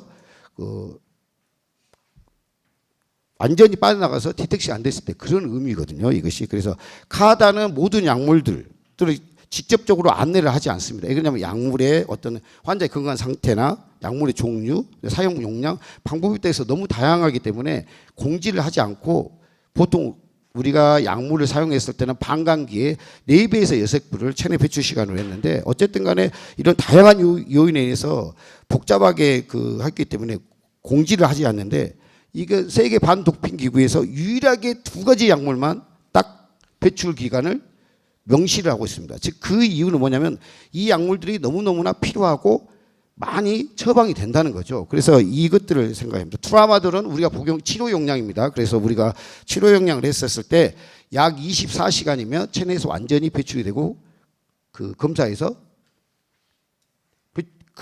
되지 않는다. 그다음 또 글루코코티코이드는 다릅니다. 트리암스노론은 우리가 말하는 그 고체로 돼 있고 덱사메사소는 액체로 돼 있습니다. 그래서 국소는 10일, 근데 근육을 했을 때는 트리암실로론 같은 60일까지 배출이 된다고 되어 있습니다. 그리고 덱사메사손 같은 경우는 국소는 3일, 그다음에 근육은 5일로 이제 돼 있는데, 그래서 통증에 관한 것들은 크게 2가지. 최근에 2022년, 2024년 글루코코티코이드 트라마들에 대해서 그 금지 약물에 대한 변동 사항이 있었습니다. 글루코코티코이드를 보시면 기존에는 금지되었던 투여 경구나 근육, 직장, 정맥 주사의 모든 주사제들은 다 경기기관 중 금지가 되어 있었습니다. 그래서 그 전에는 자유스럽게 경기기관 중에 썼던 것들이 우리가 말하는 우리가 경막의 신경주사라든가 이런 것들은 어쨌든 주사제는 경기기관 중 금지다. 그다음에 입 점막을 통한 투약도 경기 중간에는 금지다. 그래서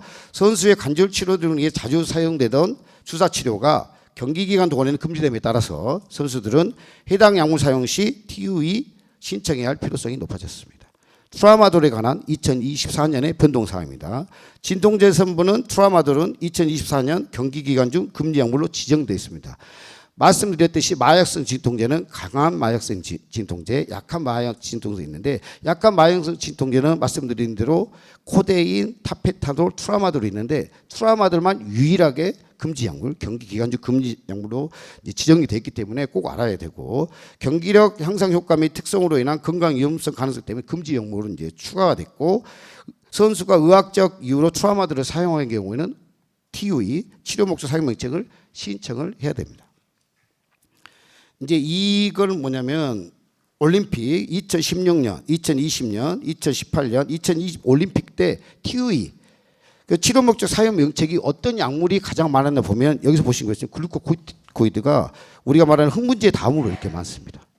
즉 이 말하면 올림픽 기간 중에도 선수들이 이런 약들이 필요에 의해서 적절하게 치료 목적 사용 명칭을 통해서 하고 있다는 겁니다. 왜냐하면 그 퍼포먼스를 유지하고 그런 경기력들 향상, 그다음에 통증을 줄여주기 위해서 이런 약물들이 실제로 올림픽 기간 동안에도 쓰고 있다는 겁니다. 그래서 이런 스테로이드를 절대 쓰면 안 된다. 이런 인식을 버리셔야 됩니다. 적절한 목적을 가지고 정확한 부위에 정확한 방법을 통해서 통증을 줄이고 경기력 향상을 유지시키기 위해서는 이런 약제들로 적절하게 사용을 해야 된다는 겁니다.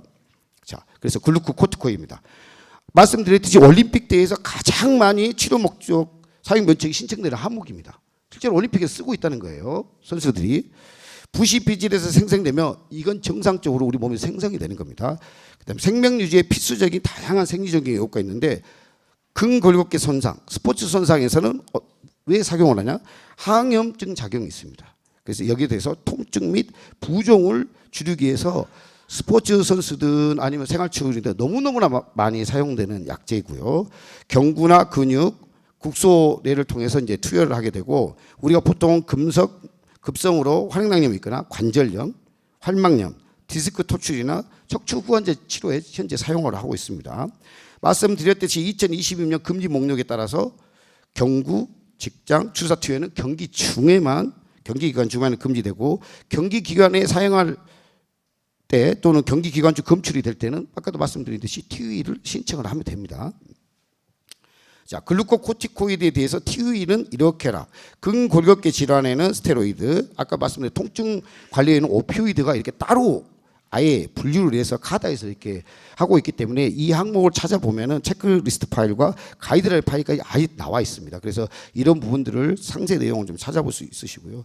실제로 통증 영역에서 가장 많이 쓰는 스테로이드입니다. 이게 덱사메사솔, 이건 액상으로 되어 있고 트리암스노렌은 그 결정으로 되어 있고요. 여기서 보시는 것처럼 경기 기간 중 경기 기간에 허용 이렇게 돼 있기 때문에 이걸 숙지한다.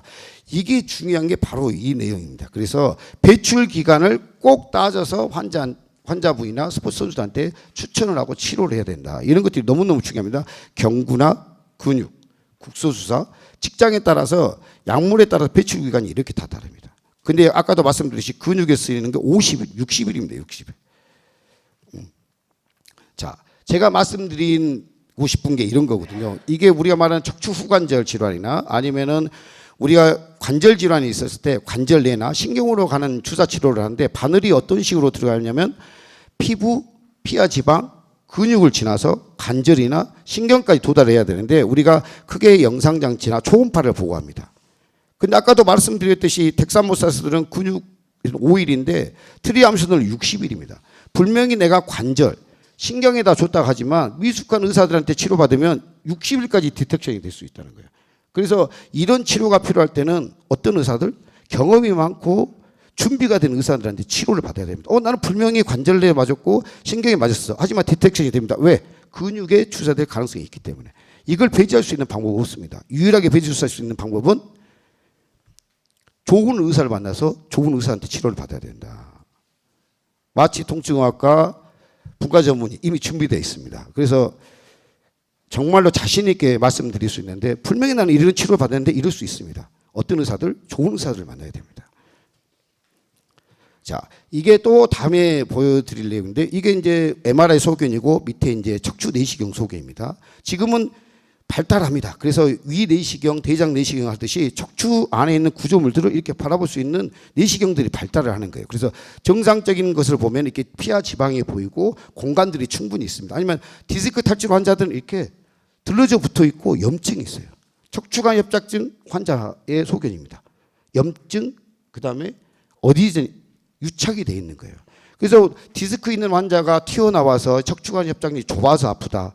그런 개념보다는 여기 있는 염증이나 유착을 해결해 주고 이것 때문에 통증이 생기고 이걸 해결해 주면 좋아지는 분들이 너무너무 많습니다. 그래서 또 말씀드린 내용이 우리가 가장 많이 척추 쪽에서 하는 신경차단술, 신경치료, 경막의 신경차단술의 방법은 판간접근법, 그다음에 신경이 나오는 경추광법, 그다음 미주접근법이 있는데 이것도 마찬가지로 바늘이 피부, 피하 지방, 근육을 뚫고 척추광내로 안전하게 들어가 있어야 됩니다. 그래서 이런 치료를 할 때도 가장 중요한 게 정확한 목적을 가지고 정확한 부위에 정확한 용량을 가지고 정확한 기간을 치야지 부작용이 없이 너무너무 효과적으로 치료를 할 수 있기 때문에 이런 치료가 필요한 경우에는 생각을 잘 해보셔야 합니다. 나의 몸이기 때문에 정말 능력 있고 잘 알고 있는, 잘 할 수 있는 그런 의사에 가서 치료를 받아야 되고 아마 그런 의사 중에 저도 한 명이지 않을까 여러분께 이렇게 말씀드릴 수 있겠습니다.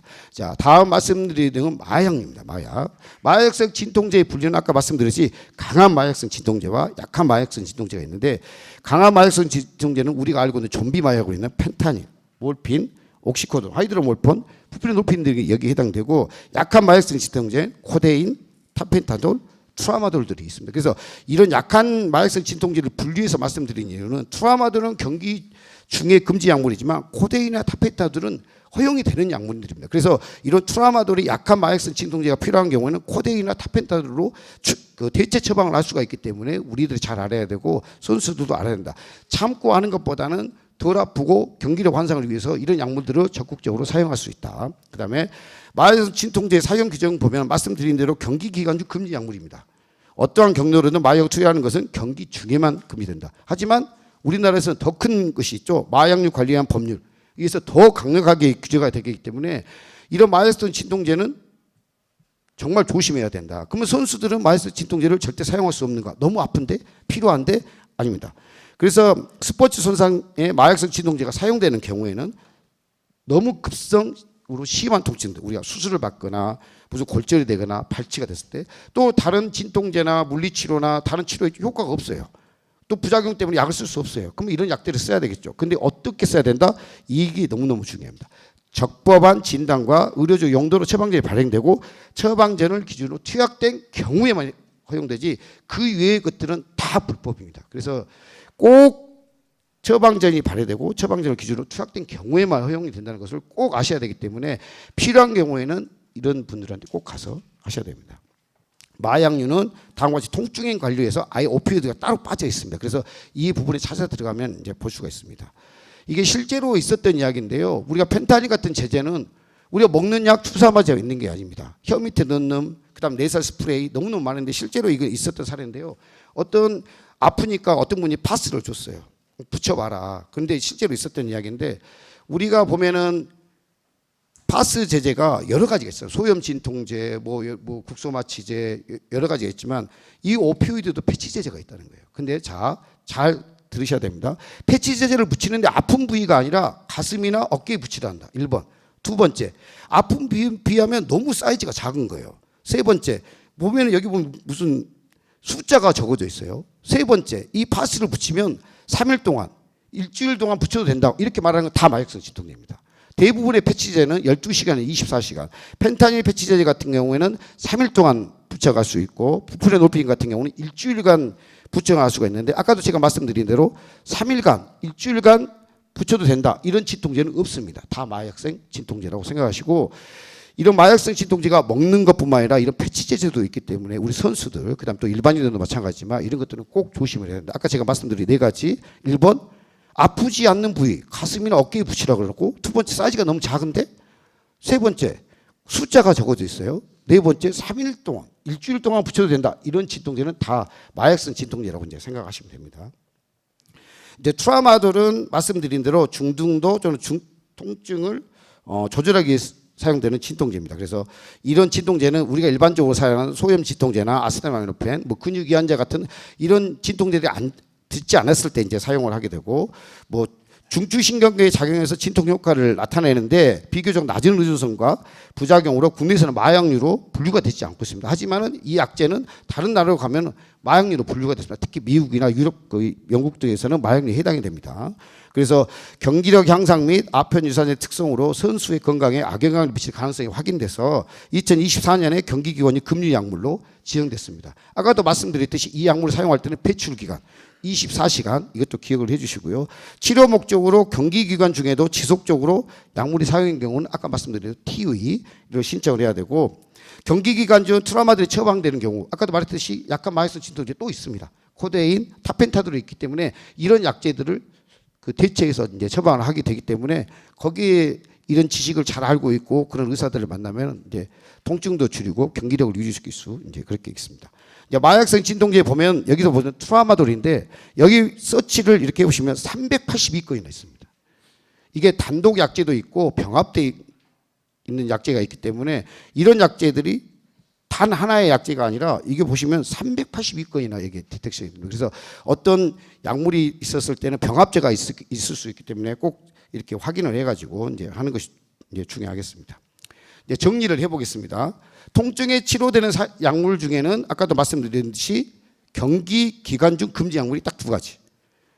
마약 중에서도 스트롱 오피오이드, 그다음에 트라우마들을 포함한 오피오이드다. 그다음에 글루코코티코이드는 경기 기간 중 금지 약물이다. 그래서 약물의 배출 기간을 숙지하고 경기 일정과 약물의 배출 기간을 잘 고려해서 복용을 해야 된다. 약물 사용이 필요한 경우는 사전 및 사후 치료 사용 명령책을 꼭 신청을 해야 됩니다. 약물 처방할 때 꼭 유의해야 될 상황은 다음과 같습니다. 선수임을 고지를 해야 됩니다. 의사들에게. 그래서 금지 약물을 피해달라는 것만으로도 이게 충분하지 않습니다. 항상 선수들도 자신도 금지 약물, 검색 세피를 이용해서 주의무를 다 하고 확인을 해야 됩니다. 처방받은 약물이 금지 약물이라면 의료진과 대체 약물 치료 상의를 이제 필요하고요. 아까도 말씀드렸듯이 이런 마약성 진통제, 그다음에 스테로이드 치료가 필요한 경우에는 말씀드렸듯이 해당 전문가, 어떤 전문가가 있을까요? 우연찮게 이걸 준비하는 동에 그 여러 효과가 있지만 마약성 진통제에 가장 밀접하고 많이 연구가 되어 있는 의사들이 있고, 그다음에 신경차단술을 포함한 중재적 시술에 가장 열심히 하고 있고 경험이 많은 의사들이 딱 한 분이 계십니다. 그래서 마취통증의학과에 분과 전문의 오시면 마약성 진통제뿐만 아니라 우리가 스테로이드를 안전하고 효과적으로 치료할 수 있다. 제가 말씀드릴 내용은 여기까지입니다. 감사합니다. 네, 좋은 강의 감사드립니다. 세 분 연자분들 앞으로 나오셔서 질문을 받을 준비를 해주시고요. 제가 잠깐 그 중간에 코멘트를 하면 아까 그 만성화라는 얘기가 잠깐 나왔었잖아요. 근데 만성화라는 개념이 어떻게 얘기하면 난치성이라는 것과 같은 개념일 수가 있습니다. 굉장히 치료가 어려워지는 거거든요. 근데 우리 스포츠 선수들이나 아니면 일반인들 운동을 많이 하시는 분들 보면 뭐 다치는 거, 특히 젊은 분들은 뭐 좀 다치면 뭐 금방 날 테니까 내버려 두는 경향이 있는데, 그 치료가 적절한 시기, 골든 타임을 놓쳐서 치료를 하게 되면 만성화가 될 수가 있고, 만성화가 되면 점점 치료가 어려워지는 경향을 보입니다. 잘못하면 평생 갈 수도 있는 거죠. 그래서 통증이 이상하게 좀 심하거나 오래가는 통증, 잘 조절이 안 된다 그러면 꼭 통증의학과를 찾아가셔서 만성화되는 것을 막으려고 노력을 하시는 게 굉장히 중요하다고 생각을 합니다. 저희 뭐 질문이 여러 가지가 들어왔는데 첫 번째 질문부터 해볼까요? 그래서 우리 경험적으로 데드리프트 도중에 아큐트 디스코제닉 페인이 발생하는 경우를 많이 보는데, 데드리프트와 스쿼트 도중 발생한 요추, 디스크 손상 기존의 차이는인지 궁금합니다라는 질문이 들어왔습니다. 데드리프트와 스쿼트는 그 발생 기전이 약간 차이가 날 수는 있습니다. 사실 데드리프트는 힙 힌지 위주로 움직이는 동작이라서 많은 선수들이 루틴에서 요즘은 많이 빼고 있는 추세입니다. 데드리프트도 종류가 한 3가지 정도로 나누는데요. 클린백 데드리프트라 그래서 역도 선수들이 이 허리를 좀 세워서 하는 데드리프트가 있습니다. 이런 데드리프트는 좀 보호 효과가 있다고는 알려져 있지만 그래도 여전히 척추에 압박을 주는 2가지 기전 중에 압박 그리고 압박력, 그 다음에 전단력에 특별히 데드리프트가 취약하기 때문에 가능하면은 특별히 반복되는 이 전단력에 반복적으로 손상을 주는 게 디스크에 안 좋다고 알려져 있습니다. 그러니까 데드리프트를 루틴이 있다면 횟수를 좀 줄이는 걸 추천드리고, 허리가 좀 아프다면 클린백 데드리프트를 하고 약간 상체를 세워서 스쿼트처럼 하는 데드리프트를 하시는 게 좀 도움이 될 것 같고요. 손상 기전에 아까 말씀드렸던 것처럼 2가지는 거의 동일하지만 데드리프트 같은 경우에는 전단력에 조금 더 영향을 많이 받는다, 이렇게 요약을 할 수 있겠습니다. 다음 질문이 그 신 스플린트의 경우 러닝을 금지해야 하는 권고 기간이 있나요? 권고 기간은 없습니다. 신스플린트는 뭐 골절과 같이 그런 거 아니기 때문에 금지 기간은 없는데, 이제 러닝을 할 때 러닝을 하면서 내가 뛰었는데 계속 기록이 단축되는 양상을 보이면 그럴 때는 이제 러닝을 좀 중단하는 게 낫죠.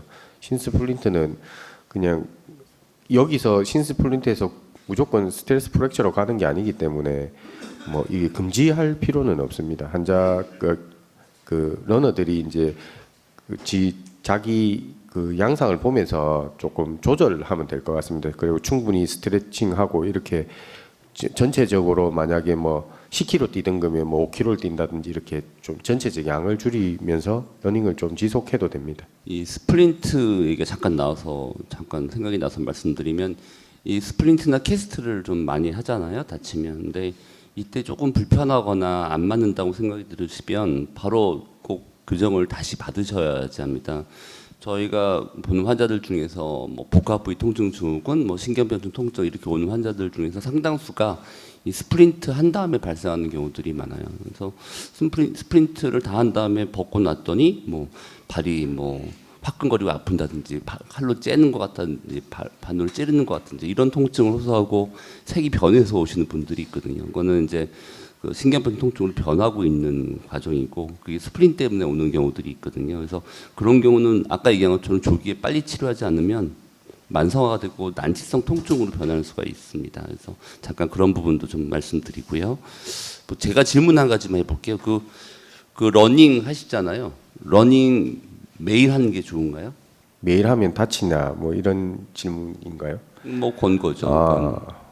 저는 매일 하는 게 좋은 것 같습니다. 저는 해보니까 짧게라도 하면은 조금 더 여러 면으로 좀 좋은 게 있어서 이게 결국은 속도가 제일 중요한데요. 강도가 고강도로 이제 얼마나 오래 하느냐가 중요하거든요. 그러니까 부상을 안 당하고 그냥 제가 러닝에서 즐길 수 있는 걸 하려면 속도를 줄이기만 하면 뭐 안전합니다. 그래서 뭐 20-30분 정도 뛰는 거, 5km 정도 뛰는 거는 뭐 매일 해도 아무 문제가 없을 것 같습니다. 그럼 똑같은 질문으로 헬스는 매일 하는 게 좋은가요? 한 2-3일에 한 번씩 하는 게 좋은가요? 네, 그 프랙탈 구조라고 하는데요. 프랙탈 구조. 빈도와 강도가 반비례해야 됩니다. 그러니까 강도가 세다면은 회복하는데 시간을 충분히 둬야 하고 강도를 낮게 내가 매일 운동을 동일한 운동 강도를 할 수 있다면 운동 강도가 낮은 겁니다. 운동 강도가 낮기 때문에 성장을 바라기에는 문제가 있고 그래서 내가 선수라면 강도를 높이고 빈도를 좀 줄여야 되고 그게 아니라 움직임을 회복하고 재활 목적으로 하는 거라면은 강도를 낮추고 빈도수를 많이 하는 게 좋습니다. 그래서 이거를 목적에 따라서 저는 구분해야 된다고 생각을 하고 회장님께 권해드리는 거는 회장님께서는 매일 하시는 게 그런 질문을 왜 드렸냐면 굉장히 논란이 되고 있는 부분 중에 하나입니다. 아까 얘기한 것처럼 뭐 저강도 운동, 고강도 운동이 있지만 고강도 운동을 하시는 분들은 이제 근육을 많이 썼잖아요. 그러면 미세 근육이 손상이 되기 때문에 우리가 그게 잠을 자면서 그게 그로스 호르몬이 나와서 재생을 시키잖아요. 근데 충분히 재생이 안 된 상태에서 또 그 다음에 또 고강도 운동을 하고 그러면 이게 만성적인 근육 손상이 올 수가 있다. 그래서 그런 것보다는 강도가 센 운동을 한 경우에는 2-3일 충분히 쉬었다가 또 고강도 운동을 해주는 게 낫지 않냐 이런 것들이 좀 이슈화 되고 있는 게 있어서 제가 말씀을 드리는 거고요. 그래서 뭐 러닝 같은 경우도 마라톤 같은 것도 마라톤 매일 못 뛰시잖아요. 그러니까 고강도로 계속 많이 뛰시는 분들은 2-3일에 한 번씩 쉬면서 뛰어주시는 게 좋을 것 같고 그 저강도로 아까 얘기한 것처럼 그냥 뭐 한 2-30분 뛰시는 거 정도는 매일 하시는 게 좋고 뭐 이런 것이 맞지 않나라는 저는 그런 생각을 합니다. 그리고 또 질문 들어온 거 질문들이 있는데요. 저도 개인적으로 하나만 여쭤보겠습니다. 듣는 분들 중에 이렇게 장래에 엘리트 선수를 꿈꾸는 체육고등학교 학생이나 학부형들도 있지 싶은데요. 그 선생님들이 생각하시는 그 친구들이 완전히 성인이 되기 전에 이런 통증이 생겨서 방금 회장님 언급하신 만성 통증화가 되거나 아니면 육체적으로 완전히 자라기 전에 그 어떤 손상받는 걸 피할 수 있는 좋은 방법이 있으면 어떤 게 있는지 한번 알려주셨으면 좋겠고요. 그 성장이 완전히 이루어지기 전에 이런 도핑과 관계없이라도 성장을 완료하기 전에 피해야 될 약물이 있다면 어떤 게 있는지 간략하게 한번 말씀해 주셨으면 좋겠습니다. 일단은 제일 중요한 게 그런 것 같습니다. 운동을 하면서 이게 엘리트 스포츠 선수인 경우는 더 그렇죠. 왜 그러냐면 경기력 향상과 어떤 결과를 내야 되기 때문에 아픈 것을 참고 한다. 특히 어린 선수들은 아픈 것에 대한 원인이 있거든요. 그래서 그 원인이 과사용인지 근력 약화인지 어떤 그 이유가 있기 때문에 성장하는 선수의 왜 아픈 원인을 더 찾아야 된다. 그래서 그걸 보강해 주면서 이 경기력 향상을 유지하도록 노력을 해야 되지. 그런 것들 어떤 그런 것들이 중요할 것 같고 항상 말씀드릴 내용들은 아나볼릭 스테로이드를 포함한 것들은 진짜 전체 인생을 너무너무나 피폐하게 해주는 것들이고 더 아시겠지만 엘리트 스포츠 선수들은 아까도 말했듯이 이런 금지 약물에 대한 것들이 어느 누구가 아니라 스스로를 위해서도 항상 그 정보를 가지고 있고 검색할 수 있는 능력, 그다음에 어떤 치료가 필요했을 때 그런 그 적절한 의사들을 찾아갈 수 있는 치료하는 것들까지도 스스로도 보호자뿐만 아니라 아니면은 관리자뿐만 아니라 본인 스스로가 그렇게 알아야 된다. 이제 그렇게 일단 먼저 말씀드리고 싶습니다. 예, 제가 꼭 말씀드리고 싶은 내용이 하나 있는데요. 그 엘리트 선수나 아니면 아주 어릴 적부터 운동했는 선수들 중에 아주 많은 수가 이 자기의 경기력이나 자기의 성적이 곧 자기 몸값이기 때문에 자기의 병력을 드러내는 걸 두려워하는 분들이 많이 있습니다. 이런 친구들이 병을 좀 키워서 오는 경우들이 있습니다. 특히 이 자기가 아플 때 이 조언을 구하는 대상이 주로 이제 코치나 아니면 동료 선수인 경우들이 많은데 대부분 전문 지식이 부재한 상태로 자기의 경험적인 치료를 얘기해 주는 경우가 많고 그런 경우에는 오히려 병을 키울 수가 있으니까 엘리트 선수를 준비할수록 병원과 가까이 지내시면 좋겠고 특별히 우리 이영곤 교수님처럼 금지 약물을 잘 알고 신경치료에 뛰어난 분들을 가깝게 지내는 게 도움이 되지 않을까 생각을 합니다. 감사합니다. 아까 김동혁 교수님 강의 중에서 되게 중요한 강의가 하나 있었는데 이게 척추에 인대나 근육이 없으면 디스크가 다 무너진다. 근데 그거를 유지를 잘 해주는 거는 옆에 있는 근육과 인대다라는 강의를 해주셨잖아요. 그거 제가 느끼고 있고 꼭 강조하고 싶은 부분 중에 하나를 그렇게 얘기를 하신 건데요. 실제 연구에 의하면 저희가 일주일 동안 그 운동을 안 하고 누워만 있으면 근력이 약해지는데 그거를 회복하려고 운동을 하는데 3개월이 걸린다고 합니다. 그만큼 근육을 지키는 게 힘들고 만들기 어렵다는 내용이죠. 근데 옛날에는 허리가 아프신 분들 아프면 집에서 쉬어라. 그래서 또 운동했더니 허리 아파. 그러니까 운동하지 말고 쉬라니까 왜 운동했냐 이런 식으로 교육을 했지만 요즘엔 척추는 전부 다 그 운동을 해야 한다라고 가르치고 있잖아요. 그 이유가 뭐냐면 아까 얘기한 것처럼 운동을 잘 하면 심한 협착증이나 디스크 환자들도 좋아질 수가 있습니다. 왜 그러냐면 아까 옆에서 보여준 배하고 등에 있는 근육이 강화되면서 디스크에 가 있는 로딩이 줄어들기 때문인 거거든요. 그래서 저희가 시술을 해놓고 환자가 좋아졌는데 그 환자가 재발을 빨리 했다라고 하면 그건 운동을 안 한 거예요. 우리가 시술한 다음에 환자가 좋아져서 그 다음에 좋아진 만큼 운동을 양을 늘려서 복부와 등 근력을 강화시켜 놓으면 재발을 하지 않습니다. 그래서 아까 굉장히 좋으신 얘기를 했어요. 그럼 거기와 관련된 질문 하나. 환자가 당연히 걷고 뛰고 하는 거는 허리에 좋은 것 같은데 환자 무릎이 아프다 그래요. 뛰면 아니 걸으면 그럴 때는 어떻게 얘기해 드리나요? 쿼드리셉스가 제일 중요하니까요. 앉아서라도 이 쿼드리셉스들 그 수축시키는 것을 저는 보통 이 노인분들 오시면은 집에서 연속극 일일 연속극 보지 않느냐 볼 때 그거 보는 동안은 계속 앉아서 이렇게 쿼드리셉스 힘주고 빼고 하는 것을 계속 하라고 하거든요. 그렇게 해서 좋아지고 나면 집 앞에 살살 걷고 또 그 대신 뭐 산을 올라가거나 그런 거는 제일 나쁘니까 하지 마라 하고 그 근육만 잘 유지해도 뭐 하물며 혈당까지도 잘 조절되니까요. 그렇게 시작해서 이제 천천히 걷고 나면 뛰고 이렇게 서서히 가면 될 것 같습니다. 저도 한 말씀 좀 드리겠습니다. 같은 얘기인가요?